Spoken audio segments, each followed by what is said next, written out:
Hi everyone, welcome to 1% Crime. I know you can't sleep, so I'll accompany you with crime stories that happened all over the world. Before we get to the story, tell me, where did you hear it from? And if you like this content, don't forget to like, comment, and subscribe. Let's jump straight into the story. A paradise beach turned into a death trap for lovers.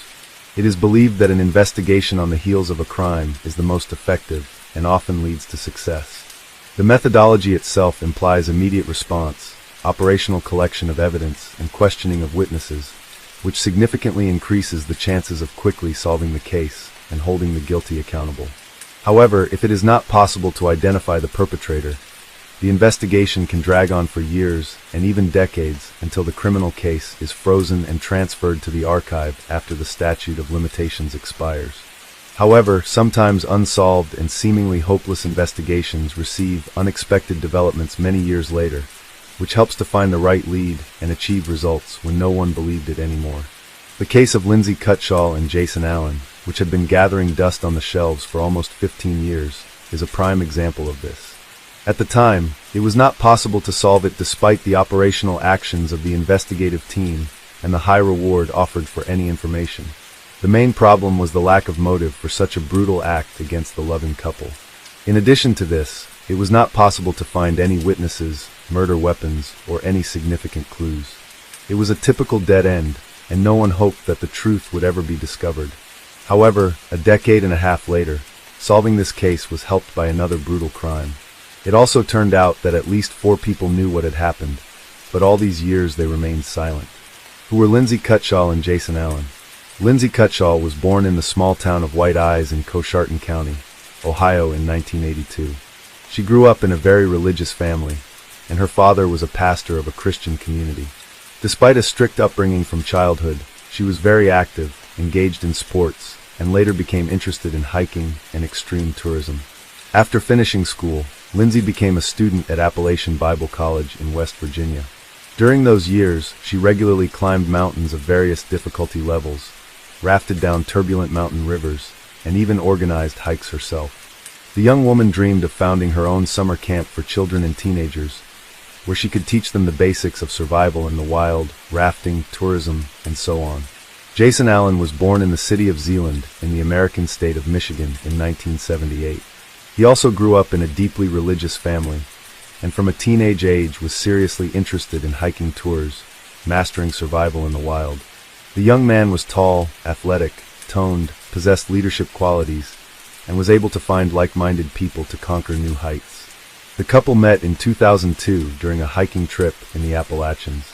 At that time, Lindsay was still a student, while Jason worked as a mountain guide and climbing instructor. The young people immediately felt mutual sympathy, and just 6 months after their first meeting, the young man came to the girl's parents and asked for their daughter's hand in marriage. Her parents were not opposed and gave their blessing to the lovers. The young man's parents also approved of his choice, after which the couple was officially engaged. Allen presented the young woman with a beautiful diamond ring for this occasion, which was soon to be complemented by another, an engagement ring.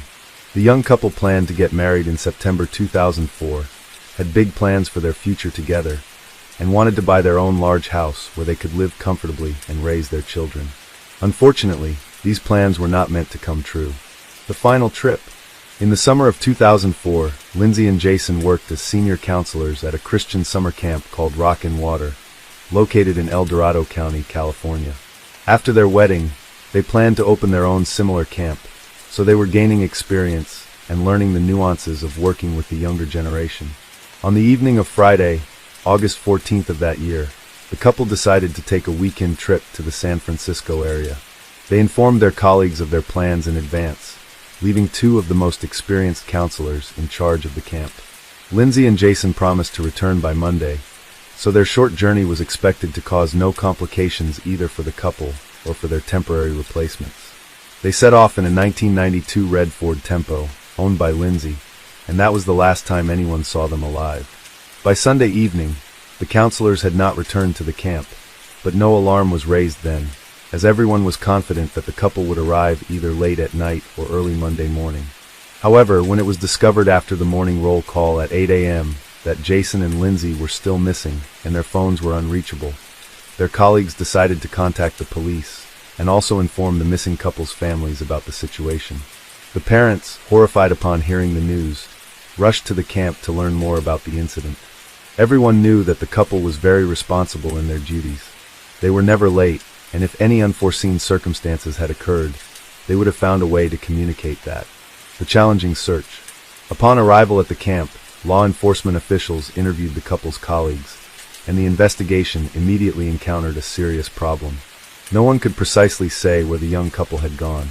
It was only known that they planned to explore around San Francisco, and given their great love for adventure and extreme leisure, they could be in the most remote corners where there was neither communication nor civilization. While the police waited the legally mandated 2 days during which the missing were expected to report themselves, relatives and friends decided not to just sit back, but to organize a search themselves. They called everyone they knew, trying to find out when the couple last made contact with anyone, distributed flyers with photos of the bride and groom, and requested anyone who might have seen them to respond immediately. By Tuesday, law enforcement had joined the search operation. The main search unfolded around San Francisco, its suburbs and surroundings. However, the area was vast, and it was simply not possible to thoroughly comb through it.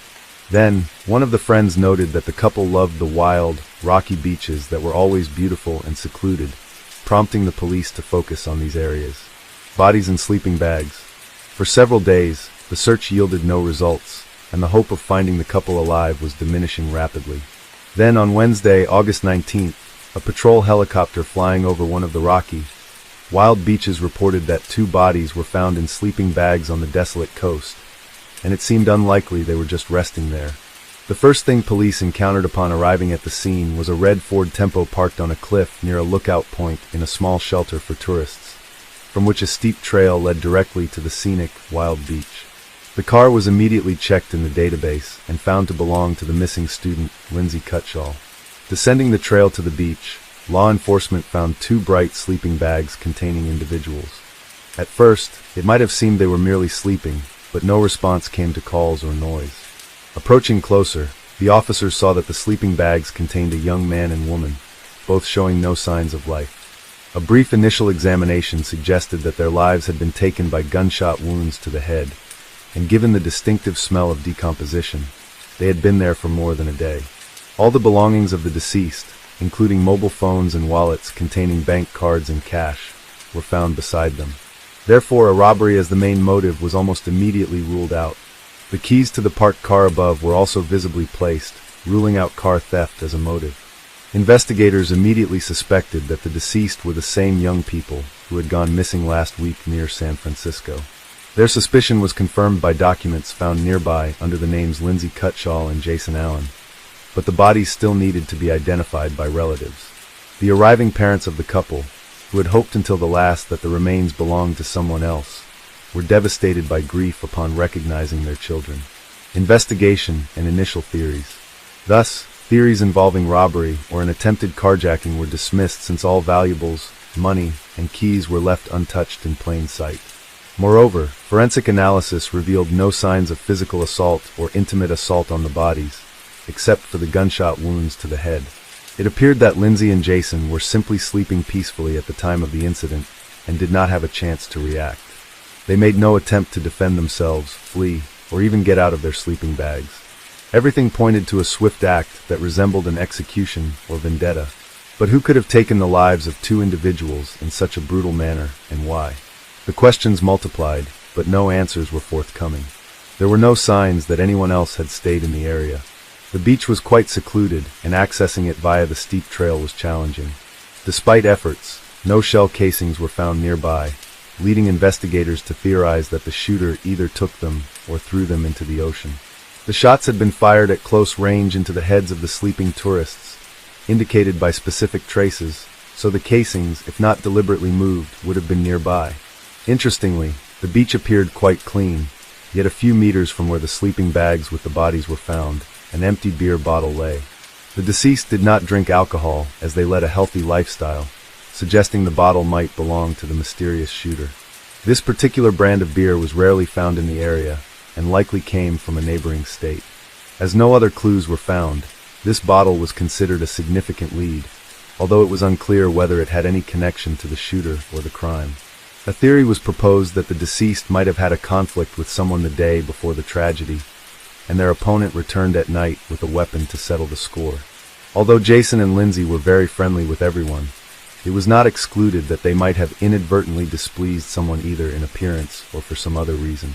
Additionally, the shooter could have been intoxicated or mentally unstable. From the bullets extracted from the victims' skulls, experts determined they were fired from a Marlin brand rifle, .45 caliber, model 1894, produced by Marlin Firearms Company. This was a rare weapon that might have been part of a collector's arsenal. Such models were typically used for hunting. This clue was significant for the ongoing investigation, but it remained the only one for the time being. Investigators speculated that the shooter was likely a male acting alone. He could have been a hunter, collector, or firearm enthusiast. The couple's route, search, and witness interviews. The investigation now aimed to establish the route the couple had taken, who they might have contacted, and when they were last seen alive. The first task presented few issues, as the couple had taken numerous photos, and their camera remained untouched among their personal belongings.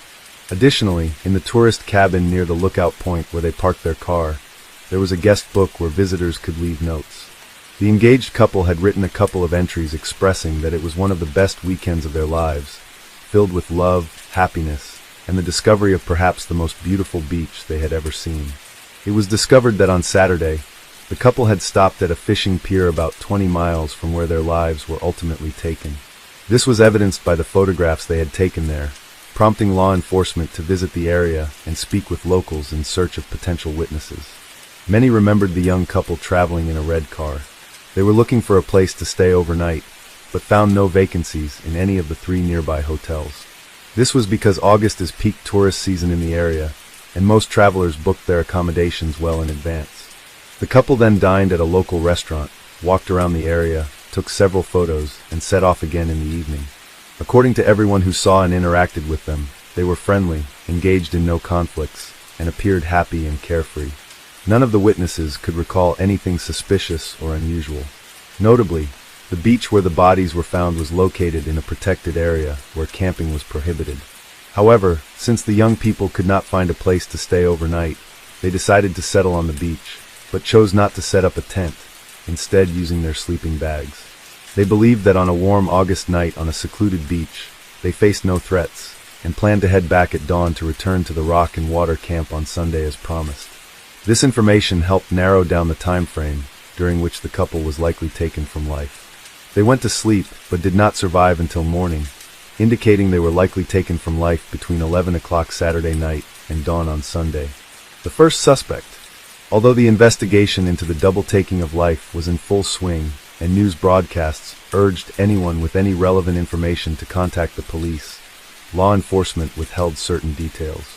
In particular, the results of the ballistics analysis were kept secret to avoid alerting the suspect and prompting them to hastily dispose of the weapon used in the crime.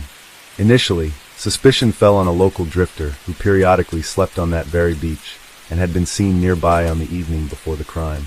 The homeless man, mentioned by some witnesses, was quickly located, brought to the station, and interrogated. The 57-year-old suspect had no alibi for the night of the crime. However, his involvement could not be confirmed. The main reasons were the absence of the weapon used in the crime, and the fact that his DMA did not match that found on the beer bottle discovered on the beach. A new phase of the investigation in 2006. For nearly 2 years, the investigation had been at a standstill with no clear direction on how to proceed. Then, in the spring of 2006, law enforcement decided to publicize the data they had on the weapon used in the crime and to reach out again to potential witnesses by offering a $50,000 reward for any useful information that could lead to the perpetrator. Following this announcement, about 1,000 calls came in, but most did not aid the advancement of the investigation. However, law enforcement became interested in 26-year-old Sean Gallen, pointed out by several locals. According to them, the young man collected firearms and bladed weapons, behaved aggressively, was frequently involved in conflicts, threatened acts of violence, and occasionally damaged other people's property. Sean was arrested and questioned. He had previously been on the police's radar for brawling, hooliganism, and driving under the influence of alcohol and drugs. He indeed had an impressive collection of weapons, but the specific rifle in question was not among them. Verifying his alibi from 2 years prior proved impossible, and his DNA did not match the sample found on the beer bottle at the crime scene, so Gallon had to be released. A suspect from another country? Simultaneously, another suspicious and aggressive drifter came under scrutiny, often seen with a firearm, frightening the local residents.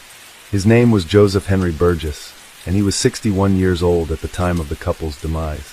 Burgess often ranted about receiving commands from God.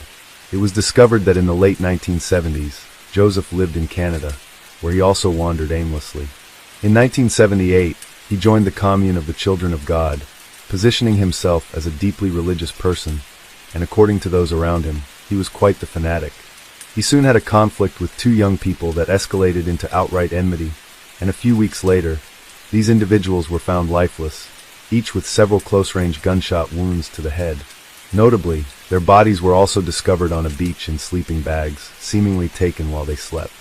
By the time the police arrived, Burgess had vanished. His guilt was proven through numerous left-behind clues, but he could not be convicted as he had fled to the USA, crossing the border illegally. He managed to evade capture for nearly a quarter of a century until the police connected him with the double homicide on a beach in California. However, they were unable to interrogate him as a shootout occurred during his apprehension, resulting in the deaths of a police sergeant and Burgess himself, who opened fire, a fatal echo from the past. In the spring of 2017 in Forestville, California, a tragedy unfolded one night on March 14th. Gunshots rang out in the Gallon family home, prompting alarmed neighbors to immediately call the police. The victim was 35-year-old Seamus Gallon, and the perpetrator was his older brother, Sean. An argument had erupted between the siblings during which Sean, under the influence of prohibited substances, grabbed a firearm and discharged 3 bullets into his younger brother. Police recognized the shooter's name as Sean had previously been detained as a suspect in the double homicide on a beach, but was released due to a lack of evidence. Since then, he had been in police sights twice for property damage and making threats, but had only received fines. It was also discovered that the detainee was an avid hunter and had a hobby of crafting knives and other bladed weapons. Those around him described him as antisocial, aggressive, and unpredictable. After taking his brother's life, Sean attempted to flee, but was almost immediately apprehended. Law enforcement then decided to thoroughly reinvestigate this man's potential involvement in a couple's perpetration from 13 years prior. His personal social media page revealed much, where he posted pictures of his substantial weapon collection and discussed supposed telepathic and extrasensory abilities. According to his posts, he believed he was on a special mission, receiving assignments from space. This seemed like delusions of a disturbed mind, and police suspected Sean indeed had serious mental disorders. He stubbornly refused to cooperate with the investigation, spoke nonsensically, and insisted on his innocence. However, when detectives checked the personal messages on his deceased brother's page, they found something intriguing. Back in 2006, when a $50,000 reward was offered for information on the double homicide case, Sean's former girlfriend had messaged Seamus, suggesting she could claim the reward by turning in her ex-boyfriend. They both knew everything, but kept silent. Unfortunately, questioning either was no longer possible since the brother had been shot, and the woman had died in a car accident 2 years earlier. An unexpected confession. Initially, Sean denied any involvement and refused to speak, but when shown the printouts of the messages between his former girlfriend and his brother, he surprisingly confessed and began to give a detailed account. His narrative not only surprised, but shocked law enforcement. Despite more than 13 years passing since the double homicide, Gowan remembered the details of that night vividly. That evening, he had left his house with a Marlin rifle. Intending to hunt in a wooded area, he aimlessly wandered for a couple of hours before descending a trail to a wild beach, which he claimed was a spot to encounter boars. As he walked along the shore, he spotted 2 bright sleeping bags. Approaching closer, he discovered a young man and woman sound asleep inside. He stood watching them for several minutes, then suddenly heard voices in his head commanding him to end their lives. Sean claimed this was the mission from space he could not ignore. He placed the barrel of his rifle almost against the young man's head and pulled the trigger. The sound woke the young woman, but before she could comprehend the situation, a second shot ended her life as well. He decided to collect the casings and carried them away in a beer can he had emptied while descending to the beach. Later, according to him, he tossed the can into some bushes in his father's backyard, where he went to give the rifle to his father and ask him to hide it. His elderly father asked no questions and simply buried the weapon in the dirt floor of the cellar in his old barn. Remarkably, Sean's claims were verified. The rifle was found at the site of the now collapsed barn, and the beer can with the casings still rested in the overgrown bushes in the backyard. The fact that the murderer's father had passed away in 2009 and his property had since fallen into disrepair and abandonment helped preserve these items. It turned out that the bottle found on the beach had no connection to the crime and was mistakenly considered as evidence. Forensic psychiatric evaluation Sean Goen blamed the voices in his head, which he claimed ordered him to commit acts of violence, and asserted that he was not aware of his actions. His defense attorneys also insisted that Sean was mentally ill and unfit to stand trial. It was up to qualified psychiatrists to determine the truth of these claims. The evaluation revealed that the accused did indeed suffer from a range of mental disorders, exacerbated by the effects of alcohol and prohibited substances. However, at the time of the crime, he acted deliberately, carefully planning each step. Sean was fully aware of how to proceed and how to cover his tracks to avoid police detection. This was precisely why he first ended the life of the young man, knowing that if anything went awry, the woman would not be able to resist. For the same reason, he took the casings with him and prudently gave the rifle to his father, asking him to hide it. According to the psychiatrists, although Gallen had mental deviations, he was competent to stand trial and be held accountable for his actions. What was surprising in this complex case was that his parents, brother, and former girlfriend knew, or at least suspected, that he had committed the double homicide, yet none of them had turned him over to the police. Trial and sentence. The trial of the accused took place in the spring of 2019, nearly 15 years after the brutal act against the couple. On June 17th of that year, Sean Gallen was sentenced to 2 consecutive life terms without the possibility of parole, plus an additional 94 years for the end of his own brother's life in 2017. The convicted man is now serving his sentence in a special prison unit designated for particularly dangerous inmates with mental disorders. He continues to claim that he hears voices and behaves aggressively. Hence he is kept under special surveillance to prevent him from harming himself or anyone else nearby. Lastly, it should be noted that the motive for the double homicide was never established. Sean simply saw the couple sleeping on the beach and decided to end their lives. A garbage collector was paralyzed on January 22, 2023, after sifting through a trash container near the Columbia Park to find what was at the bottom of it.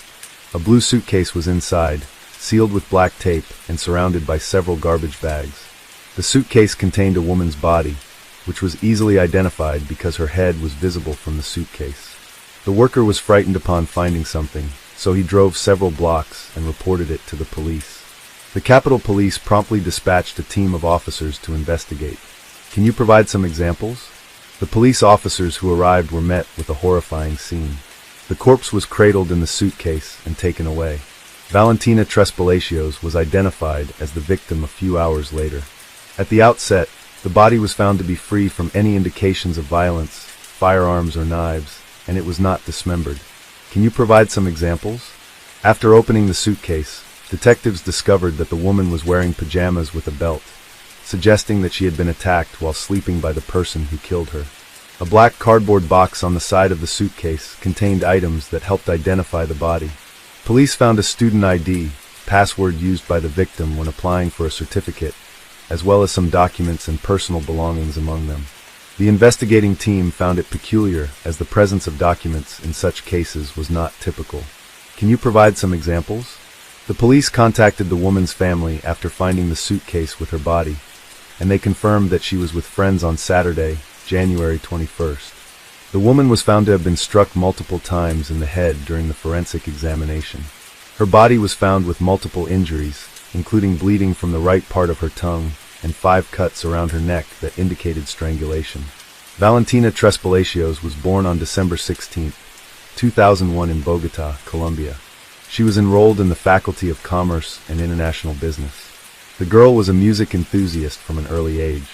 After completing her professional DJ diploma, she was granted access to work as a DJ in Colombia due to her exceptional talent and musical sense. She had a career that began 3 years ago and resulted in many foreign friends. Valentina traveled to other countries where she typically gained knowledge or exhibited her accomplishments. She had the chance to perform alongside some of the most renowned musicians during this period. She toured over 20 cities in the country and was present at significant international events of this kind. Her past activities involved performing at festivals and touring throughout Colombia, Chile, Mexico, Brazil, and Peru. People in her vicinity claimed that she had a bright future ahead. She was sought after and traveled throughout the nation. She dominated the best nightclubs and pursued her passion. Valentina was a very happy, smiling young girl who enjoyed the party. She maintained social media accounts where she shared her stage performances and always kept her followers informed about her daily routine. Can you provide some examples? In the electronic music industry of Colombia, she was recently recognized as the best amateur DJ. The girl shared about two things on her social media: her rising popularity in the electronic music industry at nightclubs and her relationship with an American named John Poulos, whom she met online by the end of 2021. John and Valentina's communication skills improved as time passed. Valentina's initial desire for stability and commitment was not strong, but her relationship with him transformed into a romantic partnership that the young people eventually shared. John Poulos was a resident of America. Valentina was so invested in her life that he sent her money to attend the cosmetic course that involved injecting her lips with hyaluronic acid. The procedure was repeated to improve her cheekbones, and John also suggested surgery and silicone breast implants for his partner, modifying her appearance within a few months and becoming the talk of the town. He started sending money to the girl on a regular basis, and eventually came up with the idea of marrying her. Originally, Poulos had plans to move to Colombia and live with Valentina, but she was skeptical because this person was so envious that he hired a private detective to track all her contacts and activities. Valentina's family was highly suspicious as she expressed her concern about this situation. John Poulos was prepared to spend the rest of his life with his partner by January 2023. He was committed to marrying Valentina and initiated the process of organizing the necessary paperwork. He rented an apartment in the northern area of Bogota, where he planned to spend the weekends with the girl until they found a permanent place to live. On Thursday, January 19th, Poulos arrived in Bogota. Around 8:53 p.m., he was caught on surveillance footage entering the building's apartment. Along with him, there was a blue suitcase that bore resemblance to the one used to find Valentina's corpse. John Poulos was the first person to be noticed after the disturbing discovery, as he was also the last one to have seen Valentina alive. The detective's attempt to reach him resulted in the call being diverted to voicemail. Valentina's family members found Poulos to be a kind and collected individual. His demeanor was undeniable, and his plans to marry the young woman were evident. They were unable to fathom his involvement in this terrible crime, but these doubts were eliminated when investigators arrived at the apartment rental building, where it was discovered that the man had already left and was not found. On Monday, January 23rd, John Poulos took down his social media profiles in the early morning following Valentina's death. He was the sole suspect at that point. The revelation was made evident when investigators analyzed the surveillance camera footage in the building. From Friday evening to early Sunday morning, the Colombian police and prosecutor's office examined hours of video footage from cameras in the areas where the young woman and her boyfriend were. The trash container was where the body was disposed of at this point. The footage and numerous WhatsApp conversations were instrumental in uncovering the girl's final hours. On January 20th, Valentina and Poulos made a deal to meet. Can you provide some examples? The man arrived on the 19th the day before and took up residence in the apartment where the couple had planned to live. After he texted Valentina, they started arguing on the same night because she was at a party with her friend and didn't anticipate him coming over.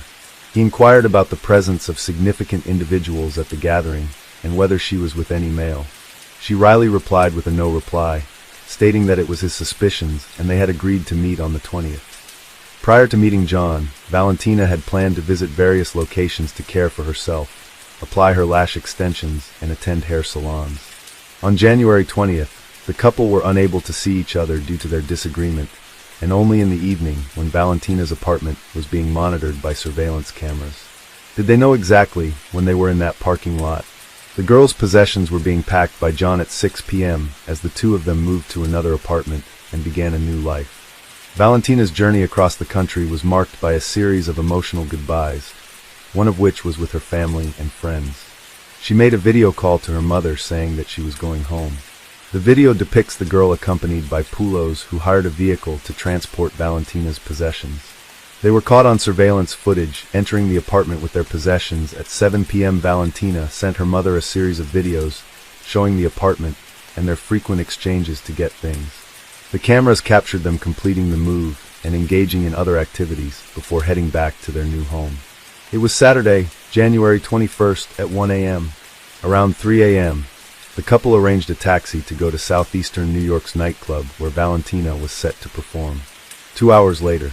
Can you provide some examples? The club was reached by them at approximately 4 a.m. Valentina commenced work almost immediately. While she was busy, John Poulos remained with her. Can you provide some examples? At approximately 5 a.m., her performance concluded. Valentina and John, holding hands, headed to the nightclub's office. They encountered the proprietor of the establishment, his spouse, and her companion. Valentina's friends had not seen her since they'd left the venue at 6 a.m. Her smile was back on her face, shining brightly, and everything seemed to be going smoothly. Valentina contacted her friend on the phone and stated that she had no intention of going anywhere on Saturday. She stated that she would probably stay in the apartment with her partner. Later on, they might go out to eat or cook together at their house. The last time Valentina spoke to her friend was at 9 p.m., and it was through video. Valentina's mother, Laura Hidalgo, revealed that her 13-year-old son was the final individual to converse with her on video. The girl was in bed with John. They both appeared to be in a state of happiness. The family had no further information about them. On January 21st, at 10:43 p.m., surveillance cameras in the building captured the young woman and her boyfriend. In the video, Valentina can be seen peering out of the apartment door while John stands in front of it. He seems contemplative and a little menacing, pacing back and forth, occasionally grimacing his face. He orders the elevator to go down and retrieve a delivery. Poulos was captured by the cameras again on Sunday, January 22nd, at 9 a.m. He exits the room with 2 bags of garbage. Valentina was nowhere to be found on this occasion. The man drives to the parking area, takes a silver car, and places the bags in the back seat. Following that, he goes back to the apartment and retrieves 2 suitcases from the trunk. Subsequently, he heads back to the apartment. A gray blanket covers the suitcase that Poulos removed from the apartment where the clerk reads 10 a.m. He put it into a cart for shipping. A second bag was situated beside it. Valentina's head was wrapped in the blanket. The man surveys the parking area after parking. He perceives that nobody is in the vicinity. Moving ahead, he looks over to make sure nobody is going down in the elevator. Subsequently, he rapidly makes his way back to the vehicle. He glances at the mirror one last time and takes a sip of water before struggling to lift the heavy suitcase, which he puts in the trunk. The bag is the next item on the list. Subsequently, he takes control of the vehicle and departs. Surveillance cameras caught the car at different locations throughout the city around noon. It was evident that the subject was in search of a suitable spot to leave the suitcase. The car entered one of the parks and parked near the garbage containers at approximately 3 p.m. The driver exited and headed towards the container at that juncture. He surveyed the area, verified that no one was watching, and then removed the suitcase, which seemed excessive, before tossing it into the container. He went back to the car and removed the bag, which he then placed in the trash bin, closed the lid, and exited. The vehicle was traveling westward until it reached El Dorado International Airport. John's last known whereabouts were at the airport at 4:30 p.m. $1 million reward was announced by the Ministry of Security on Monday, January 23rd, for any information that could lead to the arrest of the person or persons responsible for the murder of Valentina Tres Palacios. The Colombian authorities enlisted the help of Interpol to issue an arrest warrant as Poulos fled the country's border without indicating why. Additionally, he was the final person to witness the girl's existence. Can you provide some examples? On January 24th, the National Police of Panama stated that they had apprehended Poulos at El Dorado International Airport while he was traveling to Turkey. In an effort to obtain answers about Valentina's death, Colombian authorities quickly began the process of deporting him to the country. Over 14 criminal investigation specialists contributed to the investigation, collecting evidence to establish the facts. The analysis of over 300 hours of video footage from cameras was the outcome of methodological work carried out in partnership with the country's prosecutor office. The case yielded another crucial finding after the arrest of this individual. Valentina's mobile phone was discovered near the El Dorado International Airport by a security staff member. He stumbled upon a mobile phone on the grass while walking near a tenth-of-a-minute gas station and picked it up. The man brought the discovered gadget home after he realized that it did not have a SIM card. He took the phone to sell it, unaware that it belonged to Valentina. The security guard's wife called him hours later in despair when she realized that the photo of the girl and the wallpaper on the mobile phone were identical to those seen on social media, and also for the young woman found dead in the trash container. Unfortunately, the phone had already been marked for sale and repackaged because someone was willing to buy it. Therefore, information that could have been advantageous in this situation went unguarded. Can you provide some examples? Following that, the driver of the car that the couple had driven to the nightclub gave his testimony, which was followed by a big question. The driver was tasked with transporting the couple to a nightclub located in the southern part of the city. Before getting into the car, Poulos paused for a moment before Valentina exited. She got into the car and screamed that she had written something untoward. The driver looked at her in disbelief before checking his phone and finding out that Tres Palacios had sent him a message to customer care warning him in Spanish that he was in danger. The driver looked at the girl and inquired if she was all right, but her response was uncertain as Poulos entered the car and asked. She said, "Are you okay?" John and Valentina conversed in English as the car was being driven, and the man asked if they were bilingual, to which he replied with a positive answer. Poulos remained silent and instead corresponded with Valentina on WhatsApp. Upon leaving about 4 a.m., the driver went to the nightclub with the couple and then forgot about the incident until he was informed of the young woman's death several days later. Due to Valentina's open WhatsApp session, her friend who lived in Cartagena came to the prosecutor office in Bogota and surrendered their computer with the chats providing clues about what had occurred. One of the pieces of evidence found in Valentina's chat was that her friend had spotted a suitcase with her body, which was said to have been there. The friend said that on the same day Valentina was in Bogota, she got a text from Poulos and received several selfies with his luggage. The suitcase that John brought with him was akin to the one found by authorities in the container. The color was indistinguishable. There's no clear answer as to why the young girl left her WhatsApp session open on her friend's computer, but all of these texts helped authorities get what happened that night when Valentina was killed. It was determined by forensic investigators that she died from asphyxiation caused by tightly strangled with a rope. Prior to her passing, there were indications on her body that she had been a victim of violence. All indications from the forensic examination indicate that Valentina Tres Palacios passed away while sleeping. This conclusion was drawn up by criminalists because she was wearing pajamas. There was no doubt in the evidence above that John Poulos was present. The indictment stated that the suspect did not acknowledge responsibility for the girl's death, citing the current situation and the concealment of evidence. Rather, he said, there were violations when I was arrested in Panama because we did not have a lawyer to talk to. Poulos' Spanish language skills were not strong enough to warrant a translator, and the hearing lasted for more than 5 hours.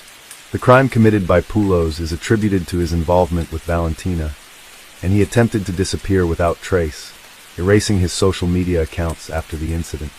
On May 19, 1987, John Poulos was born in Wisconsin, United States. He had 3 children and was previously wedded in his native land. His criminal record included charges of violence against women, including obtaining a restraining order against his ex-wife. The use of pornographic websites was reported by a woman to whom John Poulos had sent money, who claimed that this person was actively browsing. According to her, he spent approximately 5-6 hours daily on the site, and she mentioned that despite being a man, his behavior was often bizarre in nature, such as fantasizing and recounting ghost stories. Another model who testified on a modeling page said she knew the American from Texas, America. She ceased writing to him after a peculiar comment he made, which included the words, jealousy and death. John's question was, if I were at a bar, would you be willing to talk to me? The girl refused in response. It's likely that one of us will die due to jealousy, replied Poulos. The witness stated that despite the subject having sent money to the magical lord, she never conversed with him on video because his communication was often unusual. It is important to acknowledge that John had certain conduct towards his victims. He contacted Valentina on social media and started sending her money with persistence and consistency in the case. This approach to women's treatment as property was a warning sign that the trusting women initially neglected, and Poulos believed he could purchase them with money from the outset. The factors were disregarded, leading to the possibility that the victim unintentionally stumbled into her abuser's trap and was eventually recognized due to his own mistake. The authorities involved in this case are assuming that John thought the waste disposal system in Colombia was equivalent to that in the United States, where he resided. According to him, the waste material had settled in the container and would eventually be disposed of. Poulos did not assume that recycling workers and street dwellers frequently sift through garbage to discover items that can be sold or employed as something. John Poulos is being held in a private cell in Bogotá today. Now all that remains is to demonstrate that all these pieces of evidence connect the individual to the crime and to discover the motive behind this dreadful murder. In Colombia, the criminal code provides for a prison sentence of up to 50 years for a crime in which an American is accused, with the assistance of a special group formed by the Capitol Police in coordination with the country's Attorney General's office. Criminal investigators will be engaged in the search for material evidence to clarify this fact. Such cases once again demonstrate to us how dangerous social networks can be when getting to know someone. Valentina thought she had found love and someone with whom she would spend the rest of her days.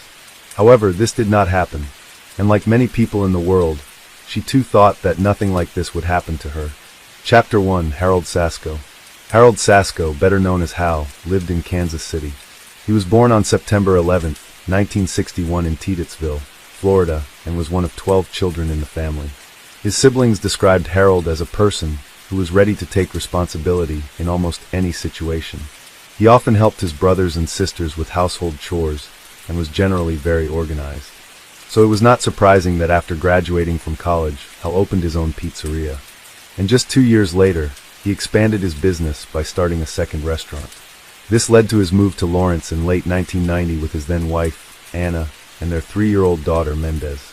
There, not far away in the city of Topeka, Hal opened a third restaurant. Harold became dependent on his business, and his hard work and lifestyle focused solely on work did not suit his wife. After all, Hal was not only a business owner, but also a husband and father, so his wife and child deserved his attention.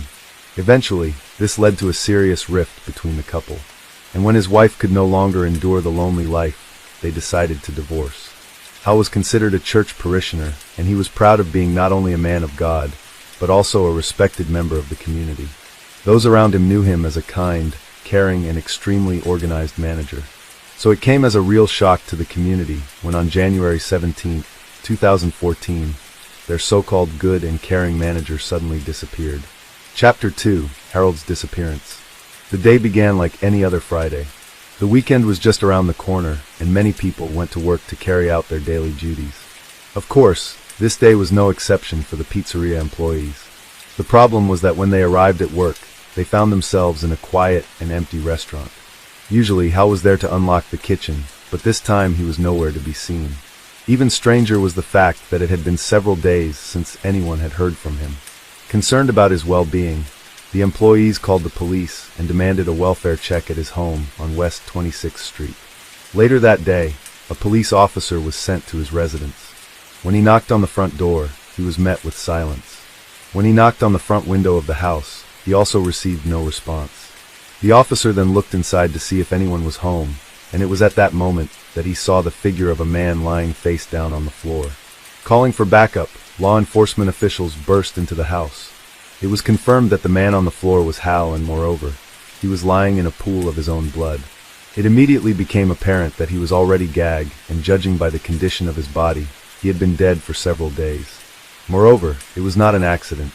His hands were tied behind his back with zip ties, which were used to keep him under control. Hal's legs were also tied, but the most horrifying detail was that his throat was cut so deeply that the boning side was shattered. With such a serious and brutal wound, he had no chance of survival. The officers were faced with an extremely gruesome scene. To top it all off, the police found several empty bottles at the other end of the room, as well as a phone and laptop that did not belong to Hal. They also noticed the absence of Hal's car in the driveway, but the strangest piece of evidence left at the crime scene was the word freedom sloppily written on the wall in Hal's blood. Chapter 3. The Investigation. The sudden influx of officers in the area undoubtedly drew increased attention from curious neighbors. The police decided to use this to their advantage and began asking more questions. That's how they learned that Harold was not living alone. His neighbors claimed that he was living with a girl he called his stepdaughter. This information turned out to be very important for the officers. Now they knew that there was a person who not only knew Harold well and was in constant contact with him, but was also present at the crime scene. Eventually, it was established that the so-called stepdaughter was 18-year-old Sarah Gonzalez McClain, who had been living with him for the last 2 years of his life. However, a problem arose. Sarah was nowhere to be found. This, of course, greatly concerned the officers. Finding Sarah became a top priority for law enforcement, as they had no idea what exactly had happened to her. She could have been abducted, become a victim, a witness, a suspect, or perhaps none of the above. In any case, it was now absolutely necessary to find her. Family members and friends were informed about this horrific crime, and 3 weeks later, on February 8th, a funeral was planned in memory of the lost community member. The public was urged to contact Douglas County forensic investigators and provide any information about Sarah's whereabouts. A reward of $1,000 was announced for any useful information. Chapter 4. Sarah's background. Sarah Gonzalez McClain was born on July 9, 1994, in Topeka, Kansas. She grew up in a loving family of 5. She had a brother and a sister.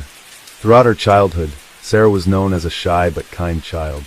Since she was homeschooled for many years, she had few friends outside her neighborhood. However, this does not mean that she had a bad upbringing. Her parents were wonderful people, and she was always close to her sister. Unfortunately, when Sarah was a teenager, her parents eventually decided to divorce, which significantly affected her at such a vulnerable age. After her parents' divorce, her childhood and adolescence unfortunately only worsened. Sarah was quite naive, having been sheltered from the outside world by her parents. And unfortunately, people who are ready to take advantage of such a situation are always around. After her parents' divorce, Sarah experienced inappropriate behavior from a neighbor, and unfortunately, he eventually abused her. This event greatly influenced Sarah's character and behavior. She began to act completely differently than before.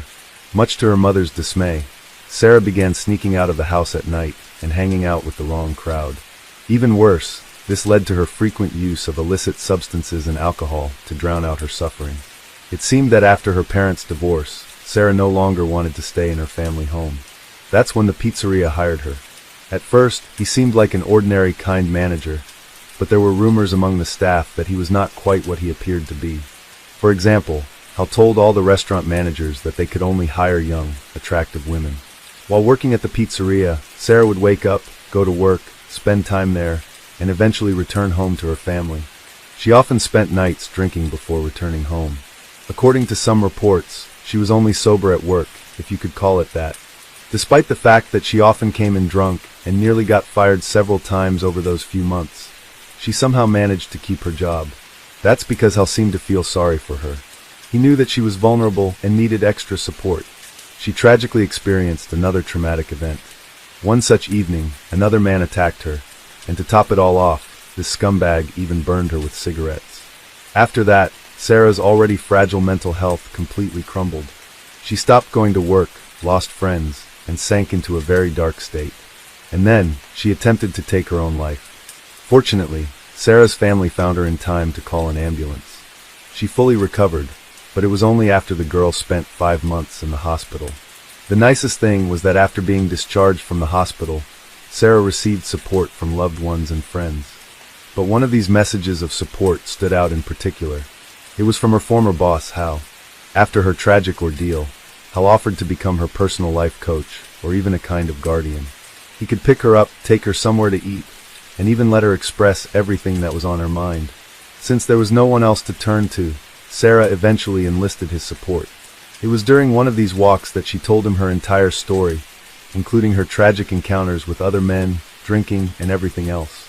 Now Hal knew that she wanted to leave her family home, and upon learning about the traumas she had experienced, he suggested that she live with him in his own house. It all seemed a bit dubious. The problem was that Sarah was vulnerable, lost, and hurt. Hal's offer gave her a way out of it all. After moving in with Hal, everything seemed to stabilize for a short time. She found a new job far away from the pizzeria. Hal took great care of her, her dog moved in with her, and she even considered college. But Sarah's mother was unhappy with the whole situation. She found Hal quite strange, and the whole story seemed very suspicious to her.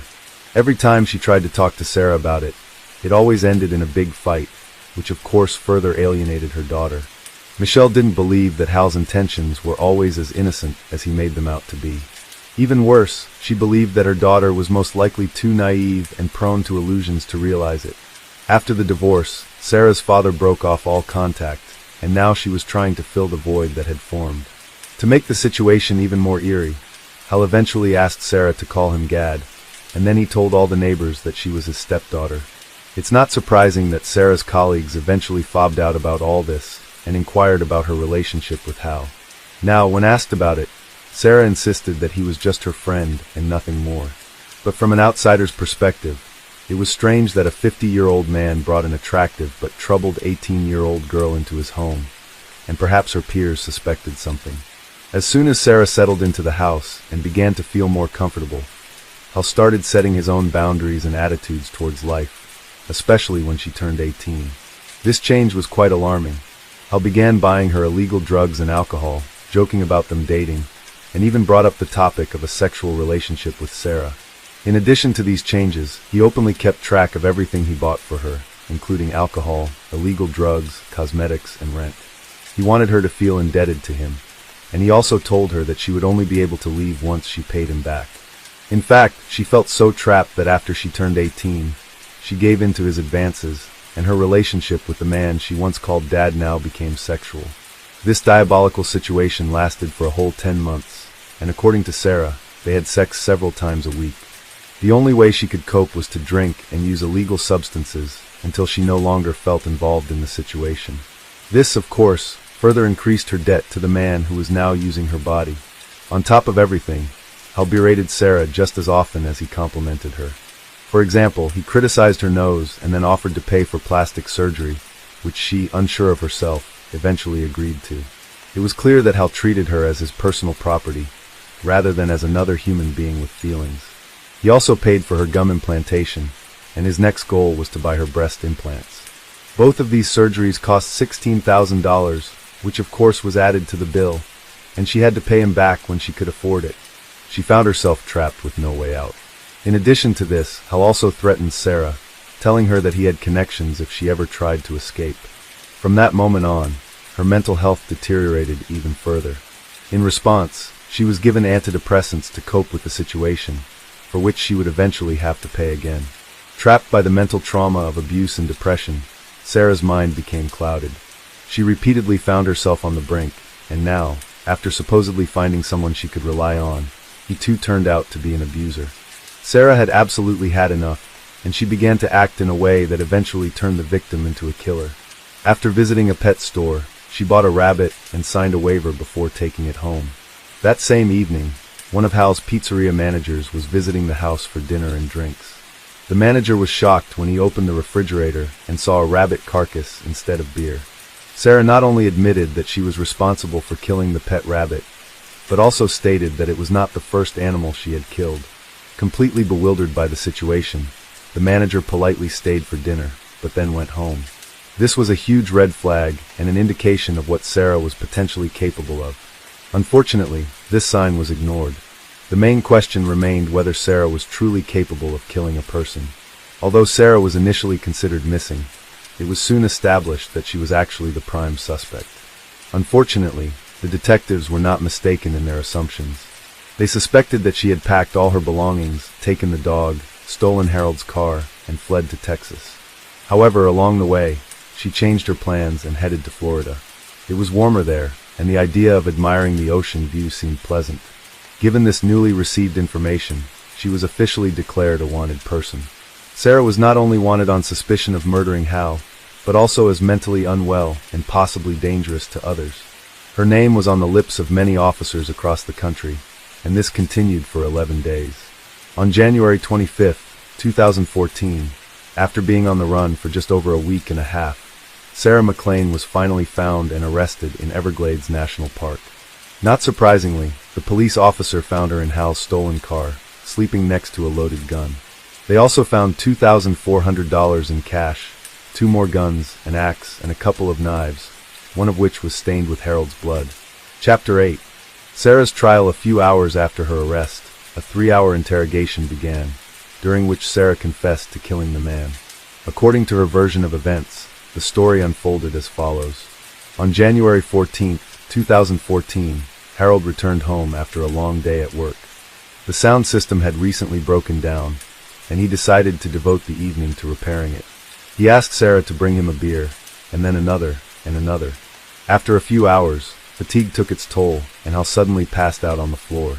He didn't even suspect that Sarah had actually put a large amount of sleeping pills in one of his last bottles. By that point, she had already decided Hal had to die. She tied him up with zip ties, took a hunting knife, and then a few minutes later slit his throat. Shortly after that, Harold died in his sleep. Sarah then took a shower, listening to her favorite music, and washed all the blood off herself. After that, she called work to say that she would be out for a few days because, unfortunately, a relative had passed away. She then packed her things, including a photo of her sister, took the dog, and disappeared into the night in Hal's stolen car. To avoid being found, she left her cell phone and laptop at home. During the interrogation, Sarah openly shared her motives. She was locked in the house and in debt to a man who clearly wanted to possess her. She became his target, was abused, and then turned into his property. Anger clouded her thirst for revenge, and regardless of the consequences, revenge was exactly what she wanted. Sarah also expressed a strong desire to resort to violence. She admitted to killing rabbits out of curiosity. She also claimed that for 2 years, she had thoughts of violence and noticed that they were progressing. Obviously, Sarah's confession put her in a very difficult position. She not only confessed to killing Hal, but also to enduring violence. Given these horrific facts, it became absolutely clear that she would face trial. However, it was also clear that Sarah was undoubtedly mentally unwell, so first and foremost, she would have to undergo a psychological examination. In addition to her recently developed penchant for violence, she also claimed to have memory lapses and felt that she was an observer in her own mind. Not surprisingly, Sarah was eventually diagnosed with dissociative identity disorder. In Sarah's mind, she was not just Sarah. She was also Vanessa, Alice, Neela, and the Nameless One. Alice was the weepy and vulnerable side of Sarah, while Vanessa was the strong militant fighter inside her. Neela was feminine, polite, and liked to please people. But of course, the saddest version of them was the Nameless One, who took on all the consequences of the trauma and depression. Chapter 9. Sarah's sentence. When it came to Sarah's trial, her dissociative identity disorder was the main line of defense. She claimed that a girl named Alice wanted to take her own life, but the other personalities convinced her not to. After careful discussion among themselves, they decided that the only way out was to kill Harold. In a clearer and healthier world, Sarah's defense team argued that she was in a state of clinical dissociation when she committed her crime. The abuse Sarah endured living with Harold is alarming. However, it was ultimately deemed irrelevant, as everything was consensual. From an investigative point of view, this was not compelling evidence.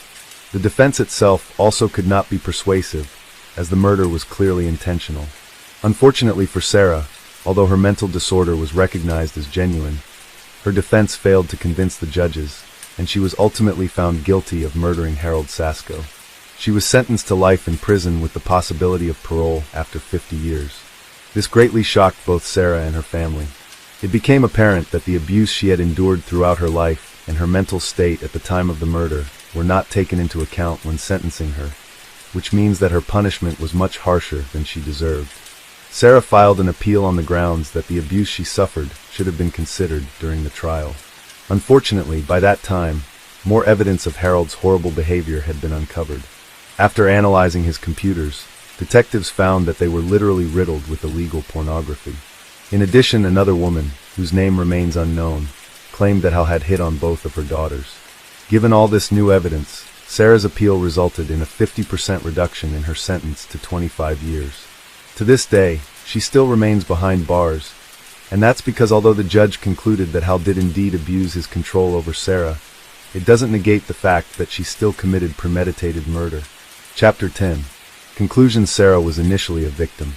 Harold was a cruel manipulator of young women, and did a very good job of deceiving many people in his community. However, some still remember him as an extremely generous person. Harold also had good sides.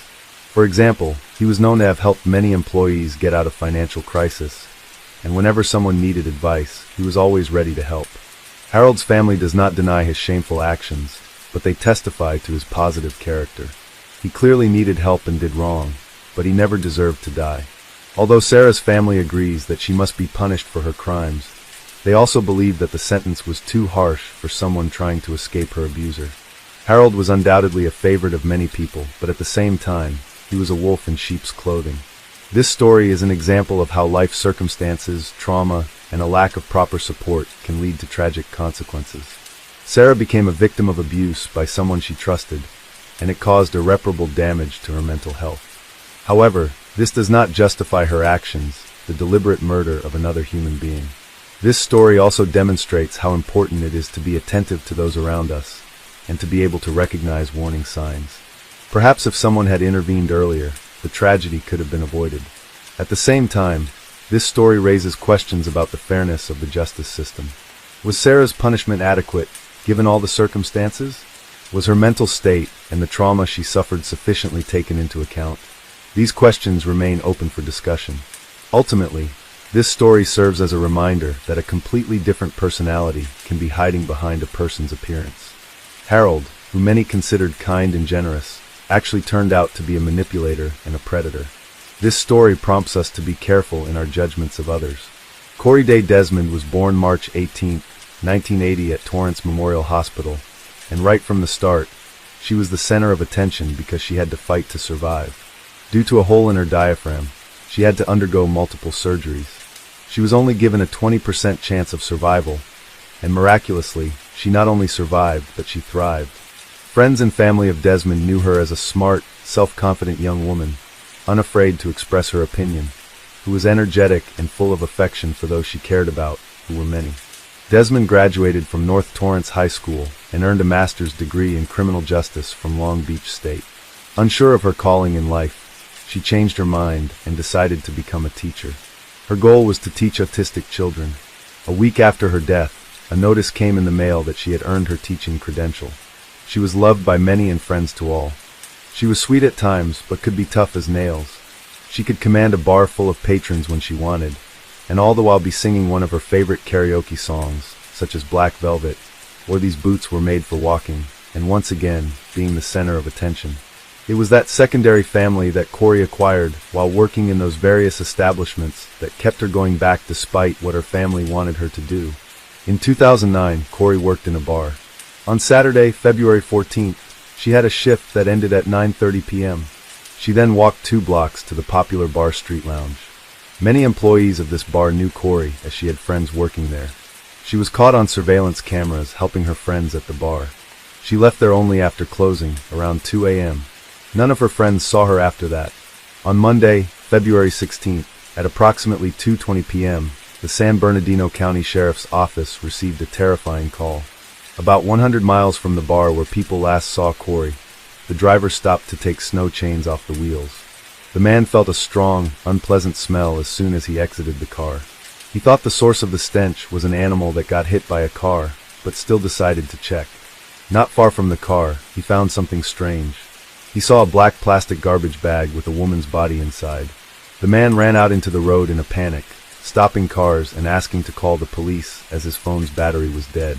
They identified the victim by fingerprints and driver's license. It was 28-year-old Corey Dee Desmond. Subjected to a brutal attack, the woman died from strangulation.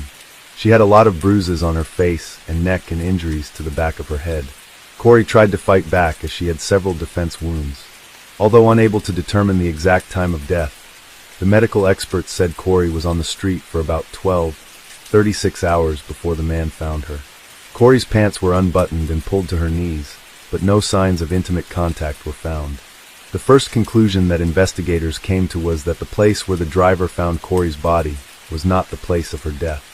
The criminal left her body by the side of the road, hoping it would take time to find it. Before the man found her body, the rain destroyed all possible evidence. Reporting bad news to the families of the dead or missing is perhaps the hardest thing in the work of a policeman. At that time, Corey was living with her grandmother. The news about the granddaughter's body found in a garbage bag shocked the woman, and this news was no less devastating for Mark, Corey's father. Mark knew perfectly well how the system worked. Sometimes the police delay the investigation for many months because they need a warrant to conduct searches, interrogations, and fingerprinting. There are cases when the time-consuming bureaucracy slows down the process of solving a crime.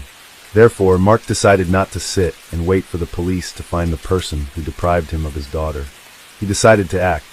He said love for his daughter gave him the strength to look for the criminal. Mark found Corey's Jeep Wrangler in an alley next to the bar where she worked. He also discovered that Corey disappeared on the night of February 15th, but unfortunately, no one knew about it. Grandma did not panic because Corey was already an adult and could stay overnight with a friend or friends. In addition, she often worked late into the night and came home when her grandmother was already asleep. Investigators went to the bar where Desmond worked to find possible witnesses or leads. They talked to other employees and learned that Corey finished her shift at 9:30 p.m. and then went to another bar. She often did that. Her friends worked at that bar, and Corey often visited them at the end of her shift. She helped at the bar or chatted with friends while sitting at the counter. Besides, it brought her extra tips. Bar visitors knew her face well, and many perceived Corey as another employee. Surveillance cameras confirmed the words of the visitors.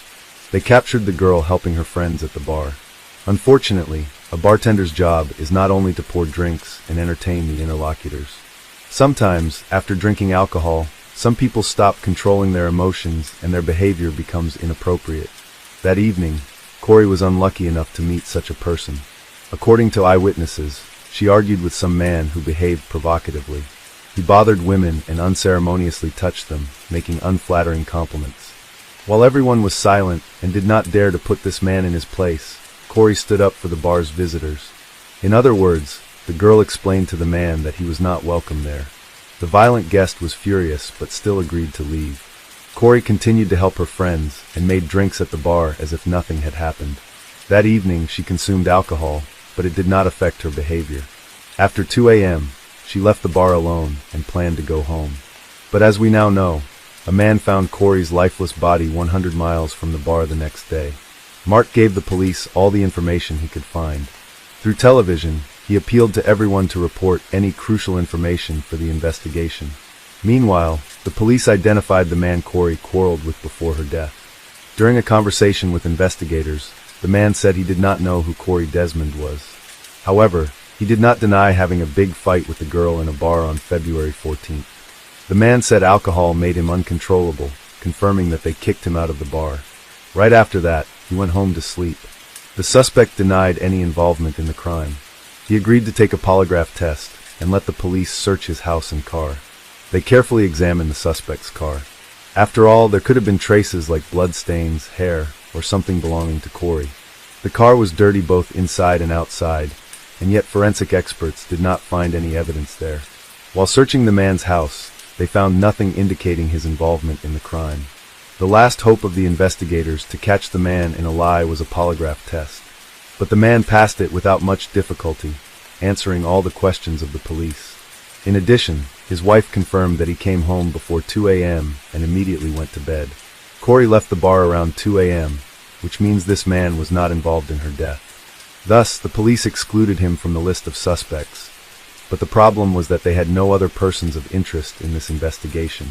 They studied Corey's personal life, trying to find out if she had enemies who could wish her harm. Investigators found out another strange detail. The owner of the bar where Corey worked said that night, she came and asked for permission to use the toilet.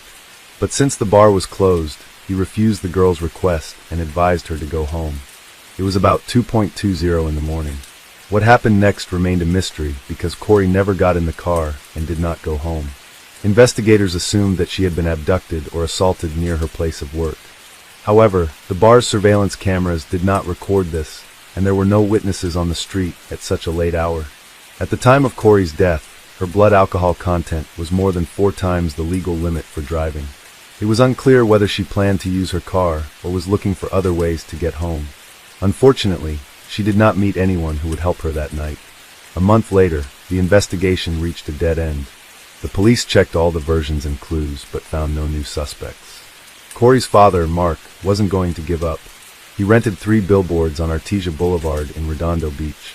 The billboards contained a photo of his daughter with the question, "Who killed Corey Day Desmond?" The man offered a $15,000 reward for any information helpful to the police.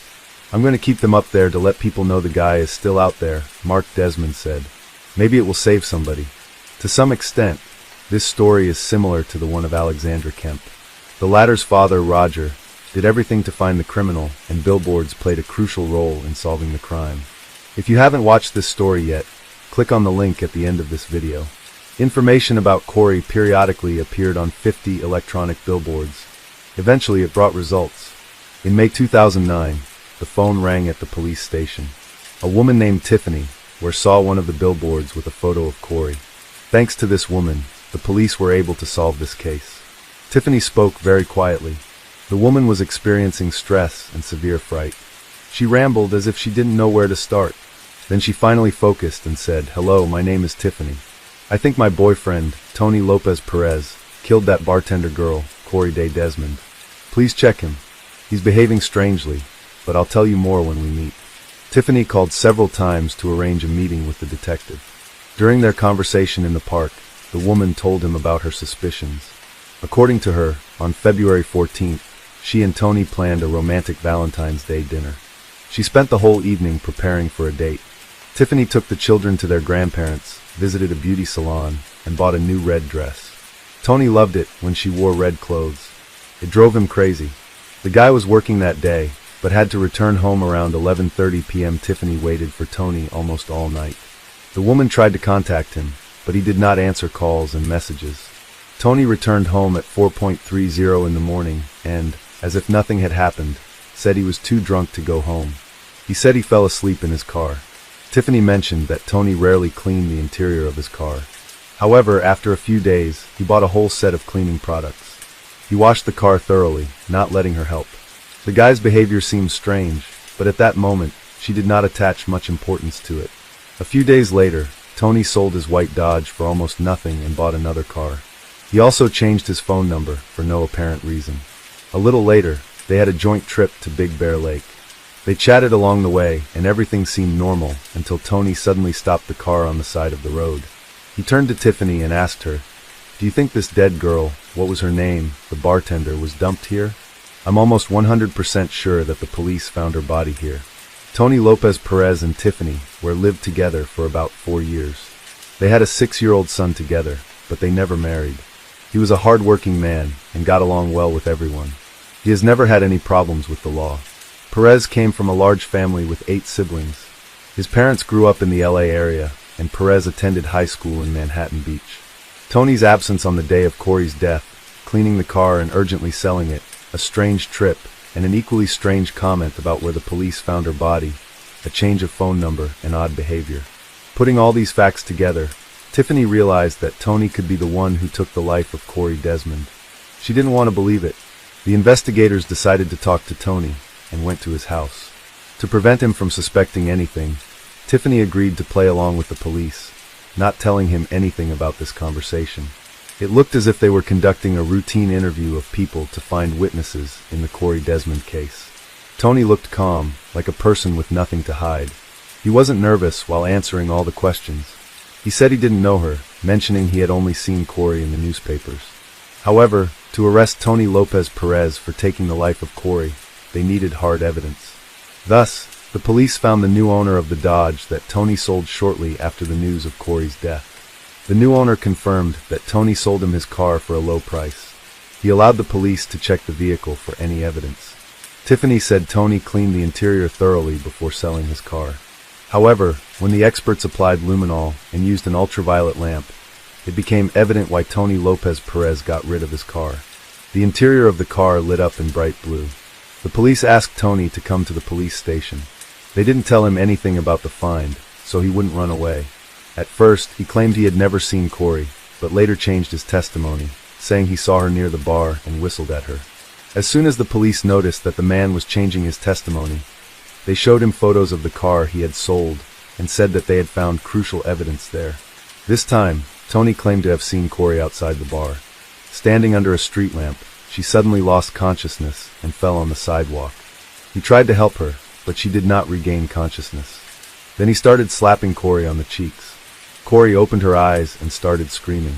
She told him to get out and asked him to let her go. According to Tony, he got scared, put his hands over her mouth, and accidentally strangled her. Fearing he would get blamed for Corey's death, he put her body in the back seat of his car and drove home. Perez said he woke up during the night and went outside to see if it was a nightmare. I opened the door, and it was not a nightmare, Perez told detectives. It was true. Perez said he went back inside and tried to get some sleep. In the morning, he went to work with Desmond's body still in the back seat. At the end of the working day, he placed her body in 2 garbage bags, took it to a remote area, and left it next to the side of the road. According to Tony's story, what he did to Corey was an accident. He claimed that he was drunk and scared. He accidentally strangled her in a state of panic, but Corey's injuries suggested otherwise. She had severe injuries on the back of her head, bruises on her face and neck, and defense wounds on her hands. Moreover, Corey's pants were down to her knees. Tony Perez was arrested and charged with first-degree deprivation of life. The next day, he showed the police where he dumped Corey's body. In addition to Tony's confession, they now had the results of DNA tests. Corey's blood matched the blood found in the car that Tony sold immediately after committing the crime. At the 2011 trial, Coroner Jack Sheridan testified to the multiple contusions to the victim's head, the evidence of strangulation, and the blunt force trauma to her face. Sheridan also said she had scratches on her body that suggested the criminal dragged her after her death. Based on Corey's injuries, prosecutors said Perez assaulted her and tried to force her into intimacy in the early morning of February 15, 2009. Corey resisted. Unable to get what he wanted, Perez strangled her. Tiffany Ware testified during the trial. She told the San Bernardino County jury that her former boyfriend, Tony Lopez Perez, had an insatiable appetite for sex in January and February 2009. Even though they were making love almost every day, Ware said Perez was still not satisfied. Tiffany also told the court that Tony had twice engaged in intimacy with her against her will. It happened after the birth of their son, and with an interval of about a month. Both incidents occurred when she was fast asleep on the couch after taking painkillers due to severe back pain. Perez, who chose not to testify at the trial, made his first statements to the court during his sentencing. He said he was taught to love and respect those around him, but that he veered off course at times. I forgot the key lessons I was taught about in life, which make me a man, a father, a loving uncle to many, and a responsible person who supports his family that I so love, Perez said. In the end, I fell short. He generally stuck to the story his attorney Andrew Hennell presented at the trial, that he was scared and didn't mean to hurt Desmond. Hennell argued to a jury of 6 men and 6 women that Perez found her passed out on the sidewalk. He said he tried to calm her down and didn't mean to kill her. I should have thought before acting, Perez said. I should have stepped back and cleared my head. Fear took over. I was so scared, so careless. Corey's father, Mark Desmond, said his daughter had a beautiful future ahead of her before her life was cut short at the age of 28. Tony Perez should live the rest of his miserable life knowing he killed his own children's hopes and dreams at the same time he was killing Corey, her father said. He embodies all the characteristics that women in society fear. Just before sentencing, Perez asked God and the court to show him mercy. My very deepest apologies to the Desmond family and to my own family. I have brought such hurt and sorrow to the Desmonds that will forever shape their life. I hope he never gets out in the street again, said Desmond's grandmother, Beverly. I hope he suffers as much as she suffered. In July 2011, a jury of 6 men and 6 women found 36-year-old Tony Lopez Perez guilty of first-degree deprivation of life. He was sentenced to life imprisonment with the right to parole after 25 years. Corey Desmond's family expressed gratitude to Tiffany Ware, thanks to whom the police solved this case. If it hadn't been for her, I don't think they would have ever found out it was him, said Leslie Schwab, a family friend who attended every day of the trial along with about a dozen others in San Bernardino County. On the afternoon of June 8, 2018, while navigating the waters near the Long Island Strait, a group of fishermen aboard a commercial vessel stumbled upon an unsettling sight. Bobbing in the waves was the lifeless form of a man. Drawing closer, they discerned unmistakable signs of distress on the body. Waste no time, they promptly alerted the Coast Guard to their grim discovery. Responding swiftly, law enforcement officials arrived at the scene to retrieve the body, revealing a young man with perplexing bruises and abrasions. Identified later as Spencer McFord, his disappearance alongside his girlfriend, Sophia McKenna, just days prior, had sent ripples of concern through the community. Ascertaining the circumstances surrounding Spencer's tragic end became paramount, prompting authorities to subject his remains to a thorough examination.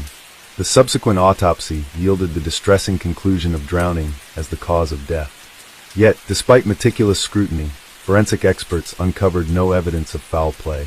All injuries were deemed consistent with immersion in water. However, the revelation of Spencer's fate merely deepened the mystery surrounding the series of disappearances that befell the region that fateful weekend.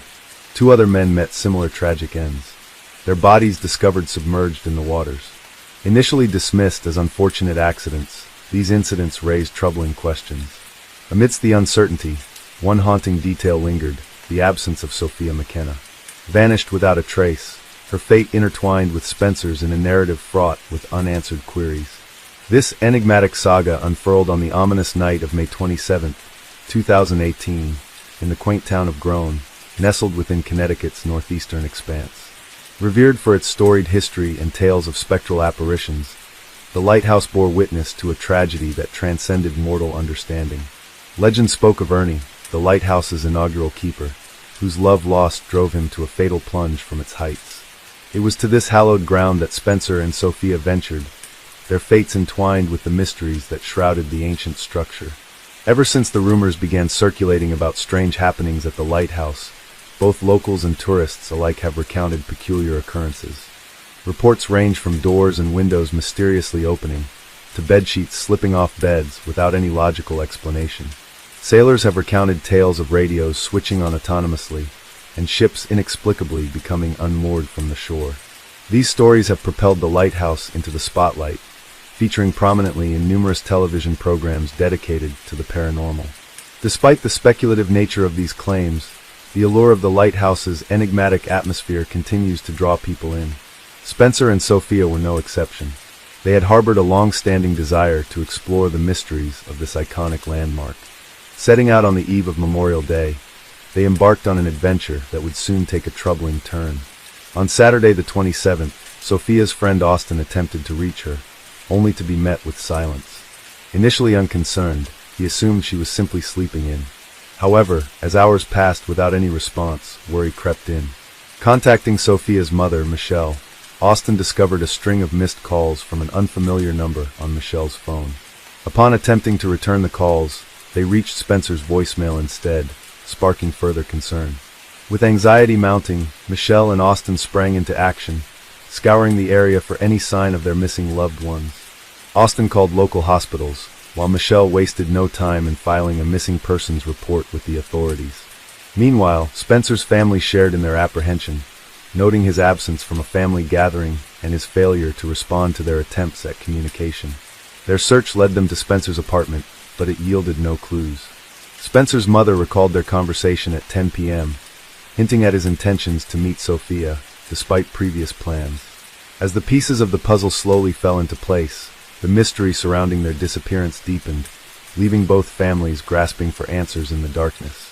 When Spencer bid her goodnight, realizing something had happened, prompting his family to alert the authorities around 6:30 p.m. regarding his and his girlfriend's sudden disappearance. Swiftly, the police initiated their search for the missing duo. Austin reached out to the sheriff, disclosing crucial information about Sophia and Spencer's whereabouts the prior night, admitting his consent for Sophia's visit there.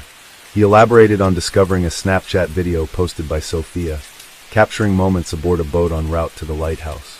The footage depicted a jovial scene, with Spencer rowing towards the destination. Subsequently, Sophia uploaded the video playfully posing by the lighthouse's concrete barrier, embellished with a "Do Not Cross" sign. The events following this snapshot remained shrouded in mystery. Mere minutes after the upload, at 2:05 a.m., Spencer's phone initiated a series of calls to Michelle, Sophia's mother, persisting at intervals of 2.06, 2.08, and culminating at 2.09. Michelle, deep in slumber, missed all calls, with no voicemails or texts left, and no record of contact with emergency services. The visual evidence confirmed the couple's presence at the lighthouse, prompting the dispatch of 20 Coast Guard units. A coordinated effort ensued, with the Coast Guard, firefighters, and police scouring the area by air, sea, and land. The first significant discovery was Sophia's abandoned car on the university campus, accompanied by her cell phone. Simultaneously, the Coast Guard recovered Spencer's t-shirt, as seen in the video, hinting at its use for securing the boat. The search persisted relentlessly through the night and into the following day. As the storm rolled in, state authorities made the difficult decision to halt the search for the missing young couple, Spencer and Sophia, until new leads or signs surfaced. This announcement sent shockwaves through their families and friends, who refused to give up hope. They took matters into their own hands, plastering the city with posters and spreading the word about Spencer and Sophia's disappearance. Their plea to the public for any information fell largely on deaf ears, despite the bustling streets at the time of their vanishing yielding no witnesses. In the midst of the family's relentless search efforts, questions swirled unanswered. Why did Sophia repeatedly call her mother, and why the hesitation to leave a voicemail or contact the authorities? Speculation ran rampant. Could their disappearance be tied to their recent brush with the law, having stolen a boat and ventured to the forbidden lighthouse? Sophia's prior legal entanglements and Spencer's DUI arrest might have fueled her reluctance to involve the police again. Perhaps she sought solace in reaching out to her mother instead. But the complexities of Sophia's state of mind at the time remain a mystery, clouded by panic and uncertainty. Meanwhile, detectives worked tirelessly to piece together the events of May 26, 2018. The day began like any other, bathed in sunshine and the promise of a festive weekend ahead. Memorial Day celebrations loomed, yet for Sophia and Spencer, the day took a sinister turn. Spencer's work shift ended at 7 p.m., after which their plans dissolved into a haze of uncertainty. Where did they go? Who did they meet? The details are scarce, save for Sophia's car found parked at the University of Connecticut campus around 2 a.m. For reasons unknown, Sophia left her cell phone in the car, whether due to forgetfulness or a drained battery. The couple embarked on their ill-fated journey aboard a small sailboat, its weight a mere 14 pounds, equipped only with oars. With Spencer's confidence in his aquatic abilities bolstering their resolve, they pushed off from shore, navigating perilously close to rocky outcrops en route to the infamous lighthouse. Their reckless disregard for safety, compounded by the absence of proper equipment, underscored the perilous nature of their venture. Monday evening brought a breakthrough in the search efforts when a police helicopter, scouring the coastline, spotted a white and blue sailboat wedged among the rocks, coated in a film of dust some 12 kilometers west of the lighthouse. While authorities suspected this vessel to be the missing sailboat from the campus, potentially used by Spencer and Sophia, conclusive evidence remained elusive. Fingerprints discovered on the boat offered tantalizing leads, yet their analysis and subsequent findings remained undisclosed to the public, shrouding the investigation in further ambiguity. Moreover, conflicting reports initially labeled the vessel as a kayak, only to later clarify it as a white sailboat adorned with red markings. In their quest for answers, investigators delved into the backgrounds of Sophia McKenna and Spencer Mugford. Born on March 7, 1996, in North Stonington, Connecticut, Sophia, then 21, resided in Groton, Connecticut, USA. Raised alongside her siblings, Justin and Grace, Sophia cherished her familial bonds, exhibiting a nurturing demeanor toward her younger kin. Despite her tumultuous upbringing, marked by her parents' divorce during her formative years, Sophia remained resilient, her vibrant spirit undimmed by adversity. Yet beneath her outward vivacity lay the lingering shadows of past trauma, shaping her life in profound ways. Throughout her high school years, Sophia grappled with a bipolar disorder diagnosis, leading to periods of depression interspersed with manic episodes. These mood swings, marked by intense shifts between euphoria and melancholy, often clouded her judgment and impacted her behavior. Though she diligently sought treatment, including medication and therapy, managing the symptoms proved challenging. Despite her efforts, there was no definitive cure for bipolar disorder, posing ongoing hurdles for Sophia and her family. The illness significantly disrupted her daily life, manifesting in unpredictable behavior and tumultuous relationships with those around her. In 2015, Sophia crossed paths with Austin, a vibrant individual whose charm captivated her instantly. Their ensuing 3-year relationship, however, proved tumultuous for Sophia and her mother, Michelle. Austin's volatile nature, fueled by his use of anabolic steroids, frequently led to heated arguments and even physical altercations, often initiated by Sophia due to her mental health struggles. Despite discovering Austin's infidelity and ending the relationship, Sophia continued to engage with him sporadically. Despite the challenges she faced, Sophia endeavored to forge ahead. Briefly delving into modeling for a local company provided a financial boost for her education. Eventually, she graduated as a massage therapist and secured a position at the Red Door, an upscale spa within a luxurious hotel. It was there that she met Spencer Mugford, her 20-year-old colleague. Spencer, hailing from Florida, shared Sophia's passion for the sea and boasted a promising future. Despite their mutual interests and undeniable connection, their relationship faced opposition from their respective families due to the frequent turmoil surrounding them. Michelle, Sophia's mother, expressed deep concern for Sophia's well-being due to her frequent meetings with Austin and their regular alcohol consumption, which had become almost daily.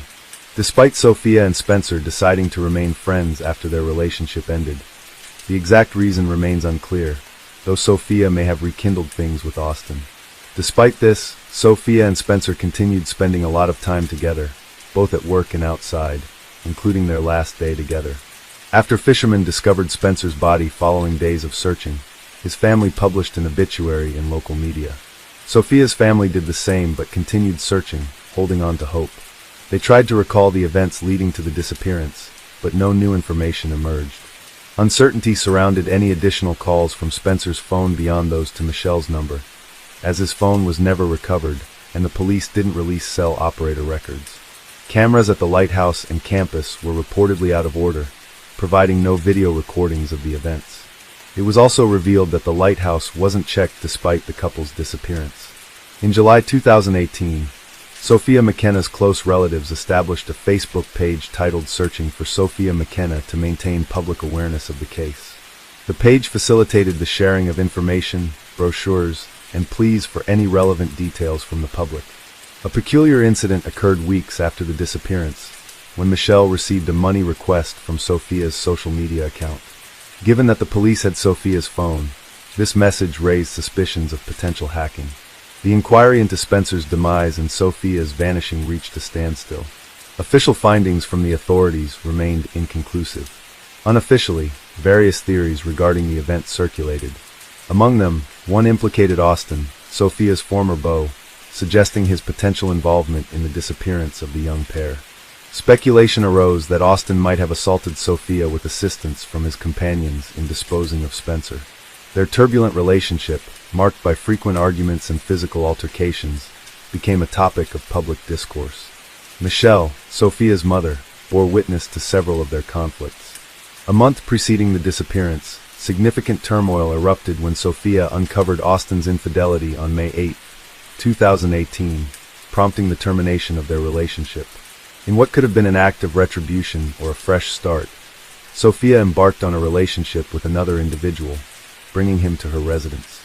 Austin, incensed, hurried to her abode, where neighbors observed him vehemently banging and kicking the door, hurling invectives at Sophia. After approximately 15 minutes of silence, assuming Austin had departed, Sophia opened the door, only to find him still there, attempting to force his way in. Fortunately, Sophia managed to swiftly shut the door. Neighbors overheard his threats to harm her if she didn't comply. By then, law enforcement and Michelle had arrived, and Austin was apprehended. The following day, May 9th, a restraining order was put into effect. In her testimony, Sophia recounted prior assaults by Austin and presented photographic evidence of her injuries. She expressed apprehension for her safety due to his stalking. The restraining order prohibited Austin from being in close proximity to Sophia. However, Sophia later experienced remorse, leading to a revision of the restrictions. Now, Austin was only forbidden from entering her residence. The individual accompanying Sophia at the time declined to divulge his identity and initially refused to cooperate with the authorities. Michelle initially asserted it was Spencer with Sophia, but later recanted her statement. Nonetheless, a trusted colleague of Sophia revealed the true identity of her companion. Colleagues of Sophia and Spencer confirmed their romantic involvement, behaving as a couple, both at work and in social settings. Witnesses also recounted an incident at a hotel where Austin, Sophia's ex, made a public threat against her. Nevertheless, Austin and his father joined in the search efforts for the missing duo, employing a private helicopter and distributing flyers featuring their images throughout the city. Austin took to social media, proclaiming Sophia as his girlfriend of 3 years and clarifying that her relationship with Spencer was purely platonic. This focus on their relationship, rather than her disappearance, struck many as peculiar. On July 10th, a memorial in Sophia's honor was arranged by her loved ones. Austin attended the gathering, accompanied by Michelle, and later shared a since-deleted post online. "Rest in peace, baby. We'll meet again soon." According to Austin's account to the authorities, he spent the entirety of May 26th with Sophia, even defying a court order to meet with her, and they had plans for the following day. A friend of Austin reported that around 3 a.m. on the night of the incident, Austin messaged Sophia, claiming to be at the gym with a friend, though the plausibility of this was questioned as gyms are typically closed at that time. Austin's family asserts he was at home before purportedly heading to the gym. An undisclosed witness mentioned Austin and his brother being invited to a party that day. While initially intending to go, Austin later cited fatigue and backed out. These discrepancies cast doubt on Austin's whereabouts during Sophia and Spencer's disappearance, leaving unanswered questions. Described as volatile, possibly exacerbated by alleged steroid use, Austin's acquaintances raised concerns about his temperament. There were speculations of Austin, his brother, and a friend having connections with the local police force. Additionally, rumors circulated about a family member of Austin being married to the police chief overseeing Sophia's case, with allegations of police misconduct against him. However, the credibility of these assertions, provided by a friend of Austin with a criminal history, remains dubious. Following the dissemination of a video on Sophia by a YouTube channel focused on Long Island disappearances, Austin swiftly purged all images of them together from his social media accounts. This action spurred bewilderment, particularly given Sophia's unresolved status. One conjecture posits that Austin sought to sidestep entanglements by showcasing a new romantic interest, although the wholesale eradication of Sophia-related content seemed peculiar. Moreover, Austin's dwindling involvement in the search mere days after Sophia's vanishing raised eyebrows. During interactions with investigators, he exuded a demeanor of tranquility, displaying no overt distress over the absence of a close acquaintance. However, such behavior alone does not warrant accusations against Austin, as individuals vary in their responses to stress. One line of thought proposes that Sophia met with foul play to prevent her testimony in a domestic violence case involving Austin. Her absence of testimony ultimately led to the dismissal of the case, mirroring events from the summer of 2018. Notably, Austin is not formally implicated in this speculation. It remains conjectural while the investigation persists. An alternative narrative contemplates the possibility that Sophia and Spencer encountered perilous individuals at the lighthouse.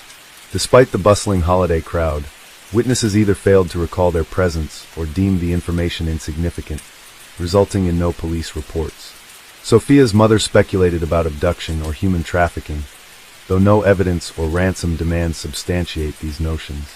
Law enforcement also entertained the scenario of an accident stemming from reckless choices. The young couple embarked on an ill-equipped boat sans life jackets into turbulent currents.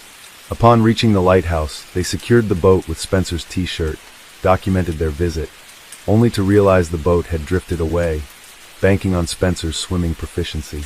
Spencer's misjudgment of the water's coldness might have been critical. The obscurity, often altering perceptions of distance, possibly misled him into believing the boat was nearer. Exhausted from his day's labor and the swim to the lighthouse, Spencer faced the peril of drowning. Upon realizing Spencer's absence, Sophia attempted to contact her mother for aid. In a state of desperation, she could have leaped in to rescue Spencer, risking her own life. Despite Sophia's lack of swimming prowess, the influence of alcohol might have driven her to an irrational decision. Another scenario suggests she might have been traversing the lighthouse's narrow ledge, searching for Spencer, only to trip, plummeting with her phone into the water, ultimately succumbing to the current. While these theories persist, they lack official validation and suspects, circulating primarily on social media. Sophia's loved ones persist in their quest for her, yearning for answers. In 2019, an independent detective stumbled upon bones near the shore, promptly alerting the authorities.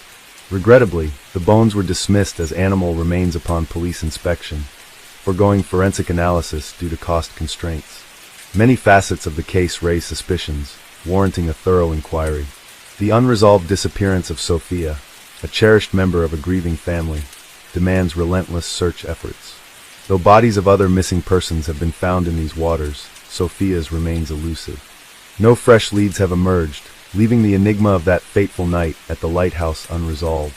Before Paul met Joanne, he had been in serious relationships with women more than once.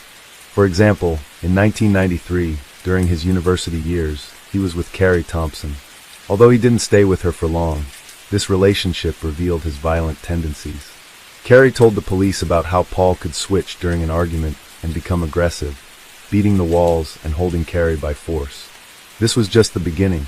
In 1999, Jenny Mary Clark appeared in his life. They wasted no time, and just 2 weeks after meeting, the wedding bells were already ringing. However, their marriage began with a real nightmare. On their wedding night, Paul attacked Jenny, and this was not a one-off incident. He continued to beat her and even strangled her into unconsciousness. Investigators claimed that this abusive behavior was repeated with Joanne. Despite this situation, Paul and Jenny decided to have a baby. Their daughter, Chloe, was born in 2000, and they divorced shortly after. When Chloe was 5 years old, Jenny met Joanne and immediately realized that Joanne was too naive for such a rude man and would face a tough battle with Paul. In 2002, he broke up with Jenny and began dating Joanne Nelson. Katie, Joanne's sister, said that Joanne most likely did not know about his criminal history. Otherwise, she would not have continued the relationship or wanted children with him. Their story began on the streets where Paul worked as a security guard in bars and clubs. He was 27 and already experienced in relationships, while Joanne was just starting her journey into adulthood at the age of 19. Despite the age difference, they found support in each other, running away from their parents' control and looking for their own space. At first, they lived with Paul's mother, and then they could afford to buy their own house. But happiness was slowly disappearing, fading away like smoke from a fire. The days turned gray, and the tension grew between them. For Joanne, everything had become too mundane and boring. Their differences began to affect the relationship. She loved order, while he did not give it much thought. On February 14, 2005, Joanne did not come to work. This was unusual and caused immediate concern. As the investigation revealed more and more information, the previously quiet and peaceful town was overtaken by a wave of shocking lies and deception. Joanne Nelson, a cheerful and bright young woman, always put the happiness of her loved ones above her own. As a child, she lived with her parents in the town of Hull, also known as Kingston upon Hull, on the east coast of Yorkshire, England. Her mother, Jean, was a teaching assistant, and her father, Charlie, worked as an engineer for the city council. It was in this town that Joanne grew up and became who she was. Joanne had a bright personality and was successful both academically and socially. She was an active athlete who loved netball, lacrosse, and swimming. She lived happily, enjoying her youth, but always harbored a deep desire to create her own family. She initially tried her hand at medicine, but the emotional toll of being a nurse proved too difficult for her. Her loved ones remember how she would come home saddened by the suffering of her patients. Later, Joanne considered working abroad, but ultimately chose to work at an employment center in Hull to be closer to her family and friends. She found fulfillment in making people's lives better by helping them find jobs and improve their skills. Joanne's dedication and kindness left a lasting impact on those around her, making her absence even more profound and alarming when she did not show up for work that fateful February day. On Valentine's Day 2005, Joanne Nelson vanished without a trace, turning a day meant for love into a day of horror and mystery. Her disappearance was a nightmare for her parents. When her boyfriend reported her missing to the police, a sense of foreboding filled the air. That night turned dark and ominous, leaving Joanne's family and friends enveloped in fear and uncertainty. Instead of enjoying the evening with his beloved, Paul found himself speaking with the police. He claimed that the last time he saw Joanne was when she was asleep, and upon his return from work, she was gone. It was as if she had vanished into thin air, leaving only shadows of fear and hope behind. At 22 years old, Joanne's sudden disappearance caused great distress among her loved ones. The situation became even more perplexing when she missed significant events, such as her best friend's father's funeral and her sister Katie's 19th birthday. The police swiftly launched a large-scale search operation involving numerous law enforcement officers, military personnel, and volunteers. Joanne's father was vocal about his suspicions regarding Paul, questioning how he could be involved in the disappearance of such a responsible young woman. Katie, although aware of her father's concerns, found it hard to believe that Paul had any role in Joanne's vanishing. The family's worry and confusion only deepened as days turned into weeks without any sign of Joanne. Paul threw himself into the search efforts, collaborating with volunteers, concerned relatives, and friends. Despite lacking family consent, he granted multiple interviews to the press, keen to aid in the search. When questioned by a reporter over the phone, Paul vehemently denied any wrongdoing in Joanne's disappearance. He adamantly professed his love for her, asserting that he could never harm her. However, discrepancies emerged between his spoken words and his facial expressions. Expert Cliff Lansley scrutinized Paul's demeanor during a televised interview, identifying peculiarities. Notably, Paul failed to close his eyes while discussing Joanne, an anomaly for someone grappling with grief. Moreover, he displayed no signs of tears, raising suspicions. Further scrutiny came from Ray Higgins, the head of the investigation team at Humberside Police. Higgins reported observing nail marks on the back of Paul's hand, leading authorities to consider his potential involvement in Joanne's disappearance or death. Eventually, Paul's mother, unable to bear the emotional turmoil any longer, divulged crucial information about Paul's actions to the authorities, potentially shedding light on Joanne's fate. Upon learning of the accusations, Paul didn't attempt to refute his culpability. Just 6 days after Joanne's disappearance, he found himself in police custody. During a grueling interrogation, the truth emerged. On that fateful Valentine's Day in 2005, Paul committed the unthinkable act of ending Joanne's life in their own home. Paul recounted a tumultuous argument that escalated to irreparable heights. Joanne's constant criticism, particularly regarding household chores, served as the catalyst. According to Paul, Joanne's request for help with the washing machine triggered his anger and shame at his perceived inadequacy. Matters worsened when Joanne declared her intention to leave him and demanded the sale of their home for €110,000, further fueling Paul's rage.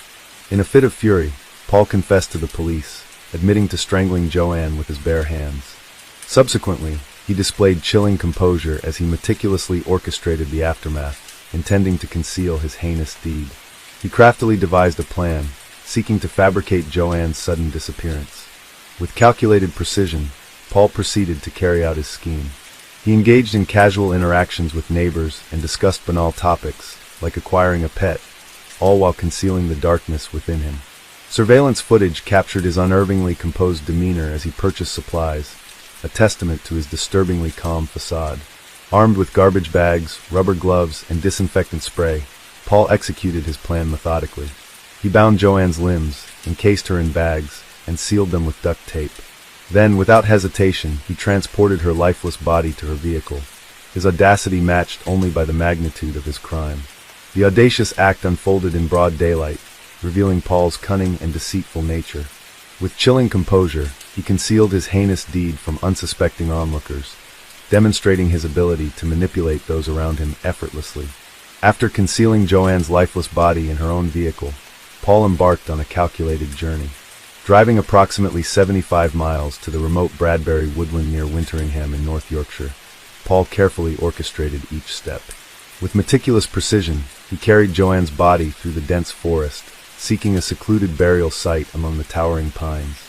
Utilizing twigs to obscure the makeshift grave, Paul buried what he perceived as the love of his life. Returning to the victim's car, Paul resumed his facade of normalcy, showing no remorse or acknowledgement of his monstrous actions. He even fabricated a fake phone conversation with Joanne to divert suspicion, further highlighting his cold-blooded demeanor. Despite his attempts to deceive, Paul's consistent actions betrayed an alarming level of planning and premeditation. In the subsequent investigation, Paul's memory conveniently faltered regarding the exact location of Joanne's burial site. Detectives, led by the tenacious Ray Higgins, embarked on a painstaking 6-week search across 3 counties. Finally, on March 24th, after 39 days of agonizing uncertainty, the grim truth came to light. In a solemn operation led by Detective Phil Gadd, Joanne's remains were discovered in Bransby near York. Trembling with nerves, the search party followed Paul's descriptions until they stumbled upon the telltale signs, a garbage bag concealed beneath branches. Within it lay the heartbreaking evidence, Joanne's body, wrapped in plastic, a tragic confirmation of the family's worst fears.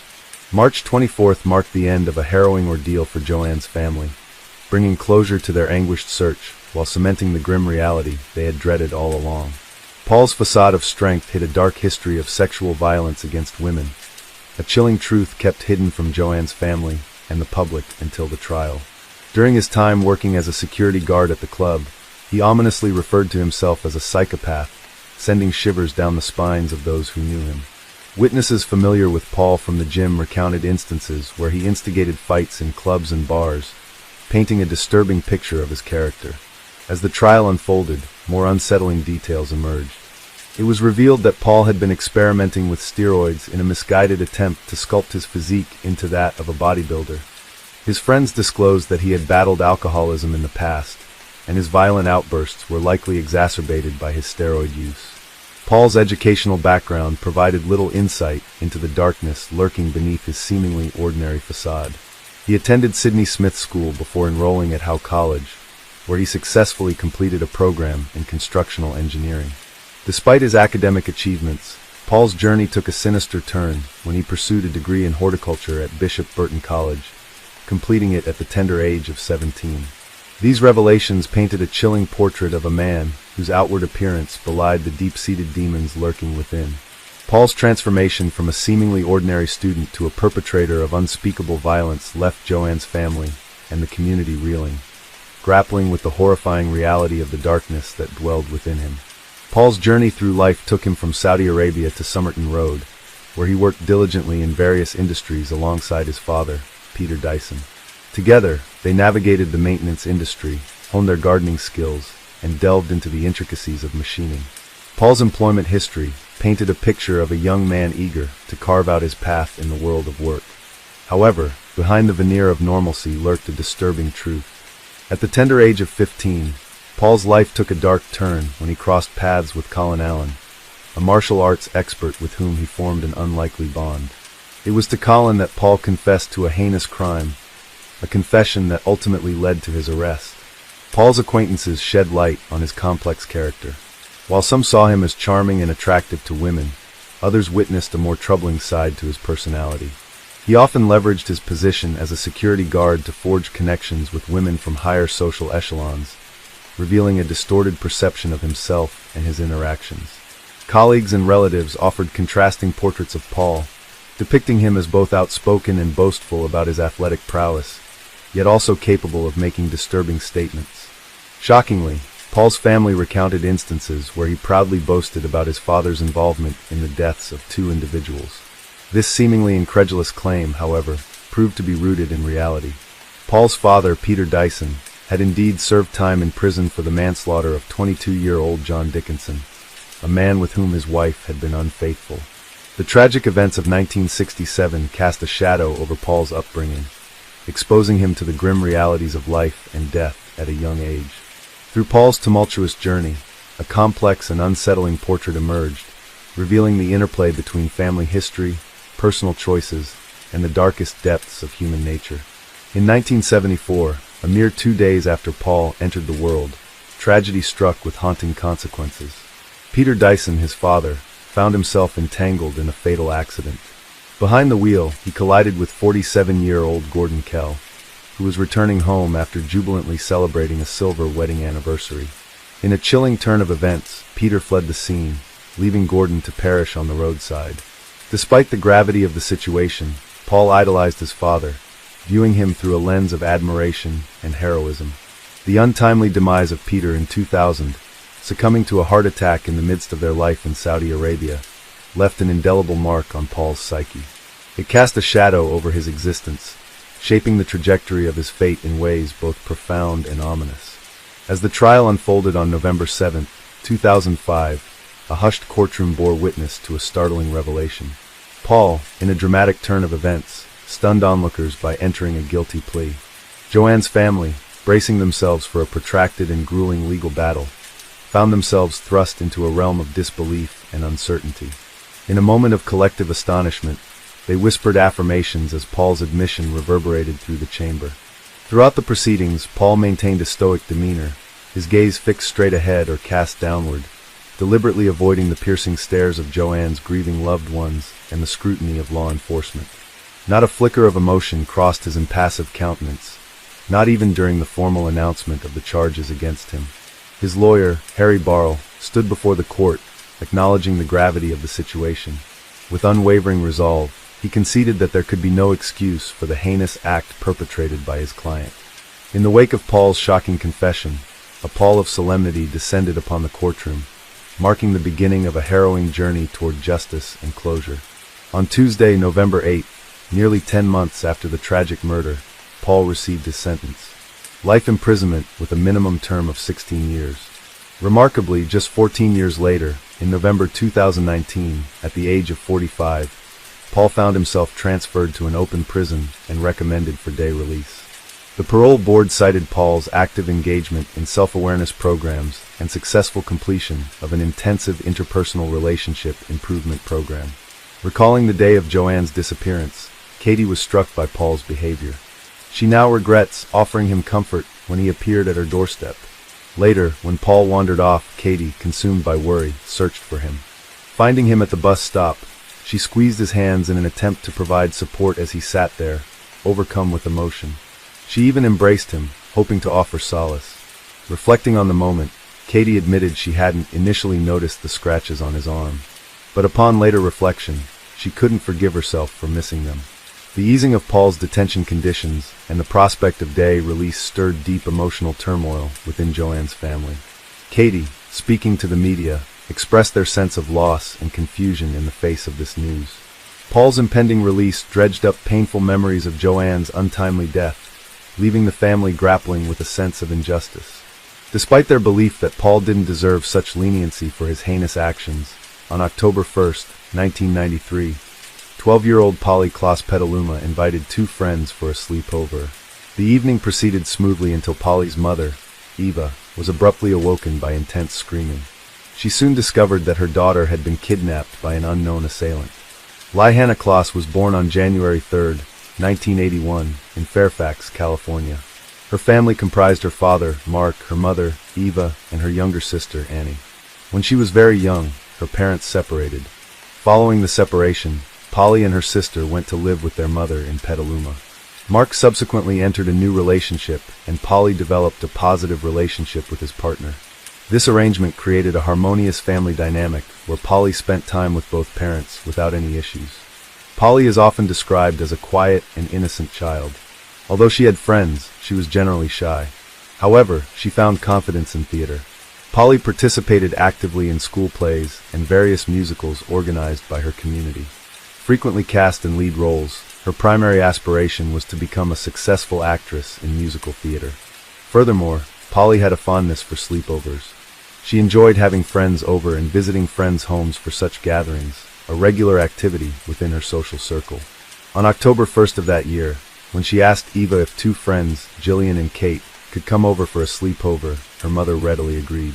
That afternoon, the friends arrived at Polly's house and spent the evening there quite contentedly initially. At around 9:45 p.m., Eva decided to go to bed due to a severe headache. Informing the girls of this decision and asking them not to hesitate waking her if necessary, she took 2 sleeping pills and fell into deep sleep shortly thereafter. It was past 11 p.m. when Eva was startled awake by the screams of her daughter's friends. Both girls informed her that a man had broken into the house and taken Polly. Eva immediately contacted the police and checked on her other, Annie, who appeared unaware of the commotion. When authorities arrived, they began questioning Polly's friends. The girls described that they had been in a room, engaged in activities like picking Halloween costumes and indulging in general playful behavior. At approximately 11 p.m., Polly suggested it was bedtime, and her friends agreed. She mentioned fetching an inflatable bed she'd prepared with her mom, so they could all sleep together. Upon opening the bedroom door, they were confronted by a man brandishing a knife. The man did not conceal his face with a mask. Initially, due to the proximity to Halloween, the girls mistook this for a prank and laughed. Realizing it wasn't a joke, they became frightened as the man grew angry at their laughter. He forced them into another room and tied their hands and feet. Inquiring who resided in the house, they all identified Polly as the inhabitant. The intruder then removed pillowcases from nearby pillows, placed them over Jillian and Kate's heads, instructing them to count to 1,000. He assured them he was taking Polly for a brief period, but would bring her back soon. After determining that their captor had left, Jillian and Kate attempted to free themselves. This effort lasted around 30 minutes. Once free, they rushed to inform Eva about Polly's abduction. They relayed this entire sequence to the police and provided a detailed description of the suspect since he didn't hide his face. This enabled officers to create a sketch of the individual for immediate investigation. Evidence at Polly's residence was sparse. Footprints noted were from Polly, her family, and recent visitors only. However, fibers found on the carpet differed significantly from those within Polly's home. These fibers were later identified as originating from automotive carpeting material. Police examined vehicles associated with individuals known to be at the house recently, yet found no match with these fibers, leading them to conclude that they belonged to the kidnapper's vehicle. A palm print was also discovered, but couldn't be thoroughly analyzed due to technological limitations at that time. This detailed account provided critical insight for law enforcement's pursuit of justice in identifying and apprehending Polly's abductor. Back in 1993, advancements in fingerprinting, DNA analysis, and other forensic techniques were not what they are today. As a result, the found palm print with any database was not feasible at that time. However, the print was preserved for future comparisons with potential suspects. In Polly's room, another piece of evidence, a fabric that seemed to be silk, was discovered. It looked like it had been cut scissors from a garment and had a distinctive patterns going. Police believed this could aid them in future investigations. Additionally, a hair belonging to an unknown individual was found. Although DNA analysis techniques existed then, they were not yet developed enough to be effectively utilized. The search for Polly became one of the largest searches conducted in the United States up to that point. Around 4,000 volunteers joined the efforts, combing through neighborhoods near her home, vacant lots, and large estates in the vicinity. Police attempted to find drivers who resembled a sketch of the suspect, but were unsuccessful. Officers aimed to find Polly within 24 hours of her disappearance, because finding her alive would become increasingly difficult after that period. The FBI was involved to assist with the investigation, launching their efforts to locate her as quickly as possible.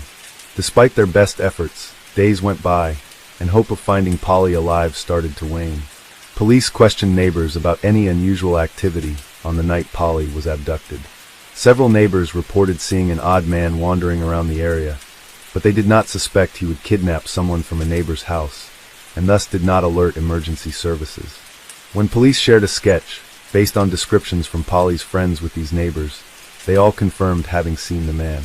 Officers also spoke with all the teachers and staff at Polly's school. They aimed to find out if anyone knew the man, or had any information regarding Polly's disappearance. Alas, no one had any knowledge, and everyone had an alibi for the relevant time period. None of the school staff matched either the sketch or the description provided. The police even compared fibers found in Polly's house with car mats from teachers' and staff members' cars, but none were a match. As days turned into weeks, the desperation of Polly's family, authorities, and the public increased. There was a growing fear that the man who kidnapped Polly posed a significant threat to society. This added more pressure on the police to resolve the case swiftly. A reward of $200,000 was offered for information leading to Polly's whereabouts, sponsored by actress Winona Ryder, who held a press conference urging for Polly's safe return. The Polly Klaas case had another peculiarity. In 1993, internet use wasn't widespread nor utilized by law enforcement for search operations or information dissemination. However, 3 California residents took it upon themselves to leverage this new technology for the search effort. They posted pictures of Polly, sketches of her kidnapper, and reward details online. Their efforts eventually reached an estimated 25 million people in the U.S. via various internet forums and communication channels. While the FBI hoped this would be pivotal in their investigation, it didn't yield significant leads. Despite heightened publicity and numerous tips, investigators lacked solid leads. Weeks elapsed since Polly's kidnapping. Frustration grew among investigators as they were unable to identify the kidnapper or obtain a DNA match from evidence collected. This sense of helplessness persisted until receiving an unexpected phone call. A turning point that held promise but quickly evaporated into uncertainty. Mark Klaas received a call from someone claiming to be his daughter Polly. The girl stated she was at a hotel and that her captor had just stepped out briefly, giving her a chance to reach out. Unfortunately, the call was abruptly cut short before any additional details could be gathered. Mark promptly went to the police to inform them about the situation. At that time, the FBI lacked advanced tools to trace previously made calls. Consequently, they waited for another call, hoping to trace it. A few hours later, a second call came in from the same girl who had first spoken to Mark. After receiving this call, the police traced it and were surprised when it led them not to a hotel but to a residential neighborhood. When officers arrived at the identified house, they knocked and soon discovered it was a prank. A teenage girl, similar in age to Polly, lived there, hence the voice resemblance. She explained her friends had dared her. Rather than taking her to the police station, they asked her parents to monitor her activities and cautioned her against making jokes about such serious matters.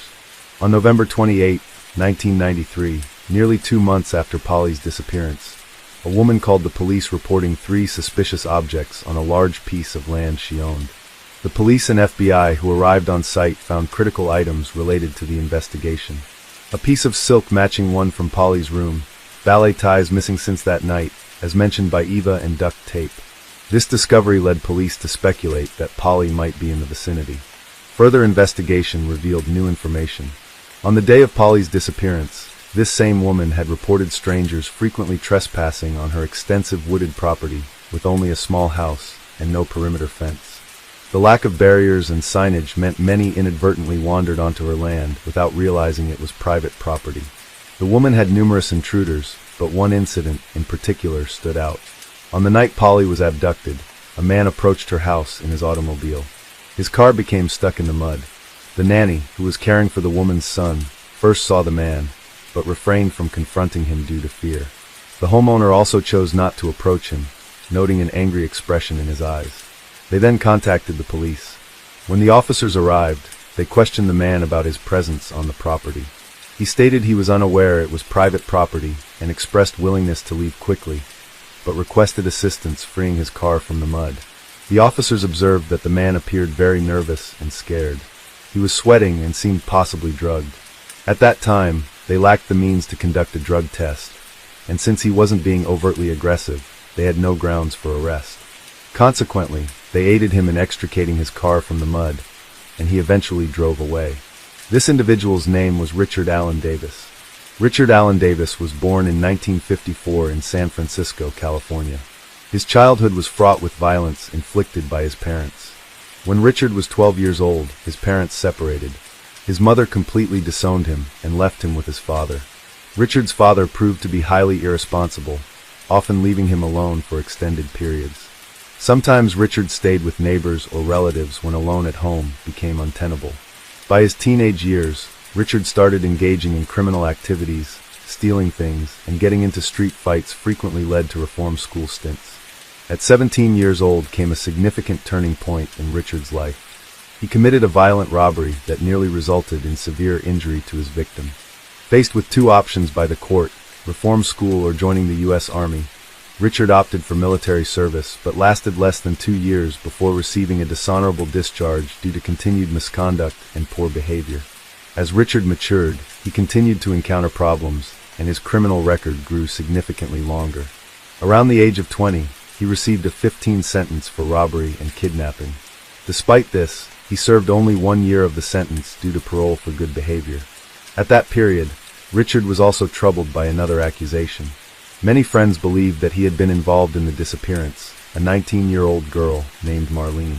Although the police concluded that she had left voluntarily, her close friends were convinced Richard had a role in her disappearance after they attended a party together. These accusations remained unproven and were largely based on rumors. When Polly disappeared, Richard was on probation and did not have a specific address. In response, the police issued a special bulletin exclusively for officers, urging them to exercise extreme caution. They withheld information from the media to prevent Richard from potentially fleeing California or even leaving the country. Ultimately, on November 13, 1993, Richard was arrested while driving under the influence of alcohol, following a routine traffic stop by an officer. He failed a breathalyzer test. Upon inspection of his identity and photograph, the officer quickly realized that this was the individual linked to the Polly Glass kidnapping case. Proceeding with care, the officer informed Richard that he was being arrested for violating his probation due to drunk driving. Without resistance, Richard agreed and was taken into custody. Once at the police station, officers read him his rights and disclosed that he was actually being detained for polyglass kidnapping. During an extensive interrogation session, Richard eventually admitted to abducting Polly. The police speculated that his confession might have been made under duress. Evidence collected included his palm print, which matched one found at Polly's house perfectly. Carpet fibers from Polly's house were identical to those in his car's carpet as well. Polly's friends were brought in for questioning at the police station, where they unequivocally identified Richard as her abductor, stripling closure to their distressful ordeal. Another piece of silk, identical to the one found in the girl's room, was also discovered in his car and on the property of the woman who had contacted the police. Everything was against him, so he finally decided to confess. He mentioned that he had been using illegal substances with friends that day and was not feeling well. He made the decision to break into a house in a certain neighborhood to commit a burglary. Richard drove around for some time before arriving in Polly's neighborhood. He noticed an open window in a house and decided to climb in. According to him, he did not plan anything, never saw Polly, never saw her family, nor followed them. Once inside the house, he looked for valuables but found few items of interest. Just as he was about to leave, Polly opened the bedroom door and saw him. Richard observed that Polly appeared very frightened, so he ultimately decided to take her with him. He stated that he put Polly in his car, began driving, and after a while stopped at a vacant lot. There, he violated Polly. Following this incident, he resumed driving. When the woman and babysitter saw Richard on private property, Polly was still in the back seat of his car. When police officers helped him pull his vehicle out of the mud, Polly was still alive. This caused much frustration among law enforcement personnel who believed her life could have been saved. Afterwards, Richard said he drove down the highway where he strangled Polly, dug a grave, and left her body there. On December 4, 1993, Richard informed police about the precise location of the grave where they began their search efforts. 2 months and 3 days after her kidnapping, Polly Klaas's body was located on the side of a highway in a grave dug by Richard himself. Forensic examination revealed little additional information. It confirmed that strangulation was indeed the cause of death. As stated by Richard, further details could not be determined with precision. However, it is understood that her death occurred roughly around the time she disappeared. Given all the evidence, the man was put on trial for kidnapping, murder, and rape of Polly Klaas. During the trial, Richard had a chance to speak. He not only apologized to the family, but also made a serious accusation against Polly's father, claiming he abused her. Richard stated that she said to him, "Don't do to me what my father does to me." This caused Polly's father to yell and almost stand up to hit him, though he was restrained by others. The defendant's words shocked everyone present, not just because of his accusation and lack of genuine apology, but also because no one believed Polly's father had done such things. Although it wasn't proven, Polly's former partner even defended him. On June 18, 1996, Richard was found guilty of Polly Klaas kidnapping and murder. In August of that year, he received a death sentence. He attempted to challenge this sentence but failed. Then in 2006, after overdosing on pills in his cell, he was found unconscious but revived and sent back to prison. In 2009, his lawyer tried appealing his conviction to the Supreme Court, but was unsuccessful. The Supreme Court confirmed that he should be executed. Richard's attorney mentioned plans for further appeals. As a result of these continued appeals, Richard has remained on death row for several years without being executed. There is hope that once all appeals are exhausted within the next few years, the execution will proceed as planned. Amy Widener faced a significant life change when she became a mother at only giving birth to a daughter. This development was notably challenging for her mother, Gloria Widner. Despite the difficulties, Gloria steadfastly supported her daughter. Little did Gloria know that the complexity of handling her daughter's early pregnancy would soon be eclipsed by an even more distressing event affecting their family just 2 years later. Born in 1973, Amy Widener was part of a large family that included her older brother, John Paul, who was 1 year older than Amy, and 2 younger sisters, Nee and Cassie, who were 1 and 4 years younger respectively. Their mother, Gloria Widener, single-handedly raised the children following a long-ago divorce from their father, who played no role in their upbringing. The family of 5 resided in Indianapolis, where Amy was her mother's primary aide, handling cooking, cleaning, and caring for her sisters. Amy harbored dreams of becoming a teacher. She was known for her bright and cheerful demeanor, as well as an engaging smile.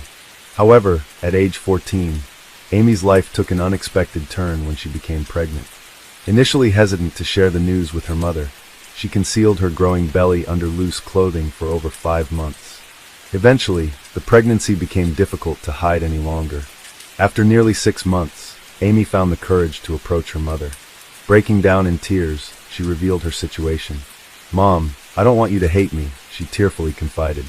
Although taken aback by the news, Gloria embraced her daughter with comforting words of support despite feeling overwhelmed and uncertain about what lay ahead. "I was stunned. I just couldn't believe it," Gloria recounted later. "I thought it was the worst thing that could happen in my life." She added, unaware of even more heart-wrenching events that were yet to unfold. Amy Widener's baby was fathered by Tony Abba, 20, who was a friend of her elder brother. Their relationship had been a well-kept secret. None of their family members were aware of their intimacy until Amy's pregnancy came to light. Gloria, Amy's mother, swiftly intervened. She prohibited any further contact between Amy and Tony. She insisted that Amy cut ties completely with the father of her unborn child, laying down strict conditions for her daughter's future interactions. On October 25, 1987, Amy Widener embraced motherhood by welcoming her daughter, Emily, into the world. Remarkably, just 6 days after giving birth, Amy resumed her education. Now she juggled the responsibilities of being a new mother. Gloria Widener, recognizing the importance of education for her daughter's future, provided unwavering support to Amy. She often cared for Emily to facilitate Amy's schooling. Gloria also acknowledged Amy's need for a typical teenage life and allowed her time with friends. Amy's dedication to her studies never waned, even amidst the demands of motherhood. She continued to excel academically, earning praise from her teachers for her diligence and hard work. The Widener family adapted to the new addition by sharing the responsibilities of caring for Emily. Life seemed to be realigning on a positive path as years passed. Amy successfully navigated her challenges. However, just as they found their footing, a sudden turn of events altered everything. On November 13, 1989, 16-year-old Amy awoke with a severe sore throat and decided to stay home from school with her 2-year-old daughter, Emily. When Gloria offered to take Emily to the nanny's house, Amy opted to keep her daughter with her. After the family shared breakfast, they dispersed for the day. Gloria headed to work, and Amy's siblings went off to school, leaving Amy and Emily at home alone. Concerned after no answer from multiple calls made at 9:30 a.m., and again hours later, Gloria asked a neighbor to check in on them. The neighbor's report of an unresponsive and unusually quiet house worried Gloria, so she left work and rushed home. Upon arrival, she found Emily sitting on the stairs. Receiving no answer to her calls for rest, Amy prompted her venture upstairs. The scene in Amy's bedroom was tragic and shocking, a moment etched forever in memory. Amy lay lifeless and unclad on her bed, surrounded by a significant amount of blood. In a state of emergency, Gloria immediately dialed 911. Upon arrival, the police commenced a meticulous examination of the Widener residence. The scene initially suggested an attempted burglary as stereo equipment and a graphic equalizer belonging to Amy's older brother, John, were missing. Also gone from Amy's room was a simple glass jar piggy bank containing around $50 saved for school. There were no signs of forced entry. The perpetrator might have entered through an unlocked back door, or possibly the front door, opened by Amy herself. Crucial evidence was found in Amy's room. There was bloody palm print on the bed linen and wall, along with several strands of body and head hair, presumably from the assailant. The medical examiner concluded that Amy Widener sustained a blow to the head with a sharp object. She was sexually assaulted and ultimately strangled. It's deeply unsettling that Emily, Amy's 2-year-old daughter, could have witnessed these harrowing events. Fortuitously, she was found unharmed. Recognizing any information Emily might provide as potentially valuable, police made efforts to communicate with her, despite her young age of just over 2 years. They used finger puppets to create a more child-friendly environment and gently probed for details she could recall. During this interaction, Emily, energetically moving around, mentioned only that her mother seemed very angry that day. As part of the evidence collection process, police sectioned off and removed the portion of the wall bearing the assailant's bloody palm print. They also gathered the victim's clothing and bed linens from the crime scene to aid their investigation into this tragic case.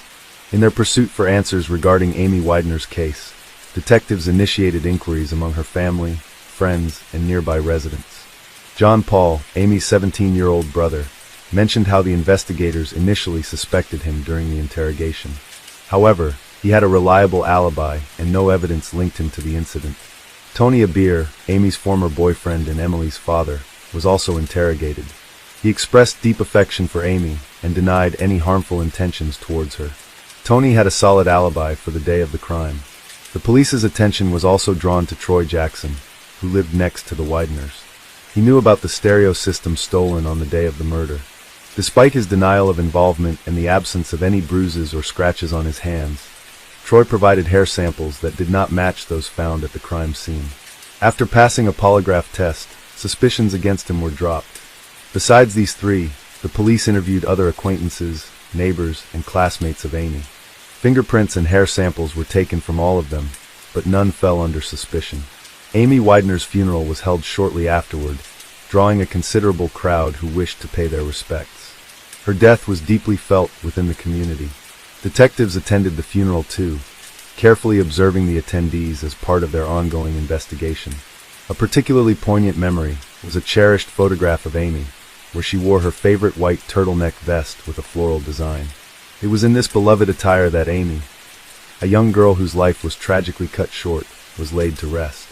In the aftermath of their tragic loss, the Widener family clung to hope that Amy's killer would be swiftly apprehended and brought to justice. Yet as days turned into weeks and then months, no suspects were identified. Following Amy's passing, Gloria Widener legally adopted her granddaughter Emily, stepping into the role of motherhood once again. The weight of grief and fear burdened Gloria. She was haunted by thoughts of the perpetrator and worried about her family's safety. She never left her daughters unattended at home and lived in a state of constant anxiety, with the assailant still at large. Gloria even considered relocating to a new home for safety reasons. Financial constraints limited their options, leaving them to navigate these challenging times in their current residence. Amy's friends were also deeply affected by the tragedy, consumed by fear that the criminal might target them next. They requested their parents to fortify their homes, even boarding up windows with planks, a precautionary measure against a similar fate. One day, Gloria returned home expecting to find her younger daughters back from school. Upon entering, she was met with an unsettling silence. The house felt unusually empty. She noticed that the girls' outdoor shoes were in their usual spot. A surge of dreadful thoughts raced through her mind, apprehending another calamity with each step towards the upstairs. The distance felt increasingly vast. Standing at the threshold of their bedroom, Gloria steeled herself for what she might find. Upon entering, she discovered, much to her relief, that her daughters had merely fallen asleep. As time went on, Emily, Amy's daughter, matured. She was spared the memories of the tragic events surrounding her biological mother. Emily had no recollection of the police interrogation or being informed of her mother's demise. The detectives periodically revisited the Wagner family, inadvertently causing them to revisit the pain of that dreadful day. Gloria revealed that there came a time when this continual revisiting became too much to bear. She yearned for one thing, for the authorities to allow her family some peace, and to cease reawakening memories that could not bring Amy back. 13 years after Amy Wagner's murder in 2002, an unexpected development arose in the case. The Indianapolis Police Department received a call from a 29-year-old man claiming to have had a dream where Amy communicated with him about her demise. Although he provided details about the murder, most of this information had already been disclosed in news reports. The police investigated this individual, who was 16 at the time of the incident, and resided across the street from Amy's home. His fingerprints and DNA were examined to determine any potential involvement, but no matches were found, leading to his release. While his call didn't contribute significant evidence, it prompted detectives to re-examine the cold case in 2002. The investigation re-engaged with some of Amy's friends and acquaintances, particularly those who had encountered legal issues over the intervening years. Despite renewed efforts, the investigation once again reached an impasse, leaving the case unsolved. In 2011, a Facebook group titled Remembering Amy, where was established by Amy's friends, reigniting interest in her unsolved case. The detective responsible for the cold case, unfamiliar with Facebook, enlisted the help of his colleague, Detective Bill Carter, to print out information from the group. This task piqued Carter's interest in Amy Ware's case. Although his expertise was in non-homicide-related illegal activities, Carter felt compelled to explore the case files of Amy's murder during his free time. Carter delved deep into the 2-decade-old case. He scrutinized every detail in the file, re-examining evidence and reviewing school attendance records from the day of the murder. He also scrutinized the funeral attendance list. He inputted the case details into a database and identified overlooked leads, including several friends of Amy's brother, who had never been interviewed by the police, nor had their DNA been collected. In his pursuit of new leads, Detective Carter reached out to the Ware family and Amy's friends in 2011, seeking names of individuals who might possess information about the case. He initiated DNA collection from persons previously overlooked in the initial 1989 investigation following the crime. The police had canvassed the neighborhood where the Wares lived and documented residents' names. Amy had long-standing friends, and while she reiterated most of the previously known and investigated, she also mentioned an unfamiliar name to Detective Carter, Rodney Dink. In 2012, Detective Carter received authorization from the Cold Case Unit to formally take on Amy Wagner's case. His first step was to locate Rodney Dink to ascertain whether he could be a potential suspect. The Wagner family was quite familiar with Rodney, as he was a friend of Amy's older brother, John Paul. They spent time together engaging in activities like biking and fishing. When Carter inquired about Rodney with John Paul, he described him as a reserved individual who largely kept to himself and had never aroused suspicion. Carter visited the home of 40-year-old Rodney Dink, who resided with his mother near the Wagners. Rodney was employed at an auto parts store, had been divorced for some time, and had a grown son with whom he had minimal contact. Upon Carter's arrival at Rodney's residence, his mother greeted him and informed the detective that Rodney was at work. Carter left his business card requesting Rodney contact him upon his return. That evening, Rodney called Carter, who promptly requested a meeting to discuss Amy Wagner's murder case. Rodney consented to the meeting and allowed Carter to visit at his house. However, when Carter returned for the meeting, Rodney was nowhere to be found. Carter examined Rodney's criminal background and found that he had previous charges for assault in 1991 and theft in 1997.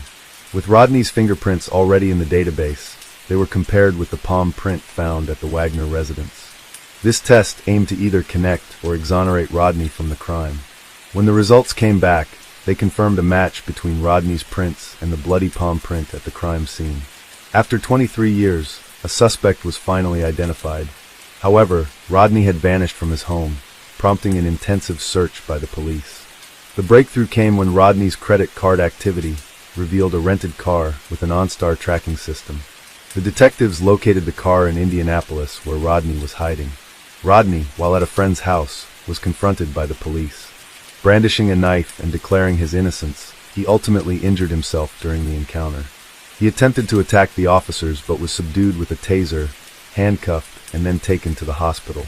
During a 2-day hospital interrogation that was recorded on camera, Rodney confessed to Amy's murder. He initially claimed his intent had been burglary and had not anticipated Amy's presence due to her illness. Rodney recounted entering through a sliding glass door and being startled by Amy. In a panic, he hastily grabbed the nearest object and struck her on the head, which led to her death. As he recounted the incident over 2 days, Rodney frequently mentioned his vague recollection of the events of that day. He attributed this fogginess to the 23 years that had elapsed since the crime occurred. His account of his actions lacked precision. At one point, he even suggested he had visited the house with an acquaintance he referred to as Bag. However, Rodney struggled to recall clear details about this supposed accomplice and could not provide a description of their appearance.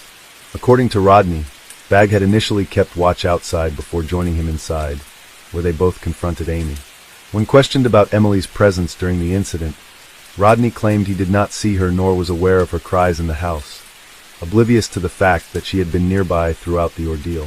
Throughout the interrogation, Rodney remained composed and polite, not exhibiting behavior typically associated with a murderer, possibly due to the passage of time since committing the crime. His DNA sample was taken and, as anticipated, it matched that found in 1989 on Amy Wagner's bedsheet and blanket. The disclosure of Rodney's guilt came as a profound shock to the Wagner family. They struggled to reconcile the image of the quiet, unassuming Rodney with his heinous act. Rodney wasn't just Amy's older brother, John Paul's friend and classmate. He also lived across the street and frequently visited their home. Remarkably, Rodney had even attended Amy's funeral, mourning with others and extending condolences to Gloria Wadner. Later, Detective Carter discovered Rodney's signature in the guest book at Amy's funeral. Upon revisiting the case, he found that Rodney's name was first mentioned in 2003 by Tony Abercrombie, Amy's former boyfriend and Emily's biological father, who pointed out Rodney's regular visits to the Wadner family. Carter deduced that back in 1989, for some unknown reason, Rodney Den had evaded suspicion entirely. He wasn't considered a suspect or even questioned at that time. In 2012, while investigating Rodney Den's background further, detectives unearthed another grim detail. Rodney's biological son, Dylan Dank, was imprisoned for a crime committed in 2009. At just 16 years old, Dylan had fatally assaulted his birth mother, Mary McHenry. He claimed he acted out due to her abuse and insults, ultimately using a baseball bat to inflict fatal injuries. Tragically, Mary succumbed to her wounds. Dylan turned 17 just days after the incident. This eerie parallel, father and son committing significant crimes at almost similar ages, struck detectives as both chilling and peculiar. Despite having minimal involvement in Dylan's upbringing due to divorcing Mary McHenry early on, Rodney appeared at Dylan's trial in 2009 and agreed to a plea deal, resulting in a 20-year prison sentence. Dylan's anticipated release will be in 2029 when he turns 37 years old. In the ongoing investigation of Amy Widener's case, Rodney Dink initially maintained that he had an accomplice during the crime, a young man. In June 2013, merely 10 days before his trial was scheduled to commence, year-old Rodney recanted his previous statement. He admitted to acting alone in the murder of Amy, asserting that no one else was involved. As a result of this confession and the evidence against him, Rodney received a sentence of 65 years in prison. Following the resolution of Amy's case, the Wader family arranged a gathering with Detective Bill Carter. They commemorated the 24 years without Amy by releasing 24 balloons into the sky. The family expressed their gratitude for Detective Carter's pivotal role in the case. It was Carter who pinpointed Rodney Den as the perpetrator within just 12 days of delving into the case and brought the investigation to a close. In recognition of his outstanding work, Detective Bill Carter was honored with an award by the Indianapolis Police Department in January 2014. Despite an offer to join the Homicide Investigation Department, he chose to remain in his current role. Emily Ware, Amy's daughter, matured into adulthood. She graduated from the same high school her biological mother had attended before pursuing higher education at a university. Seeking broader opportunities, she relocated from Indianapolis to California. Gloria Ware, Amy's mother, openly shared her enduring grief and daily remembrance of her daughter. She continues to reside in the house where the tragedy unfolded. Amy's room, still adorned with her photographs, now welcomes Gloria's grandchildren during their holiday visits. This brings a new sense of joy and life to a space once marked by loss.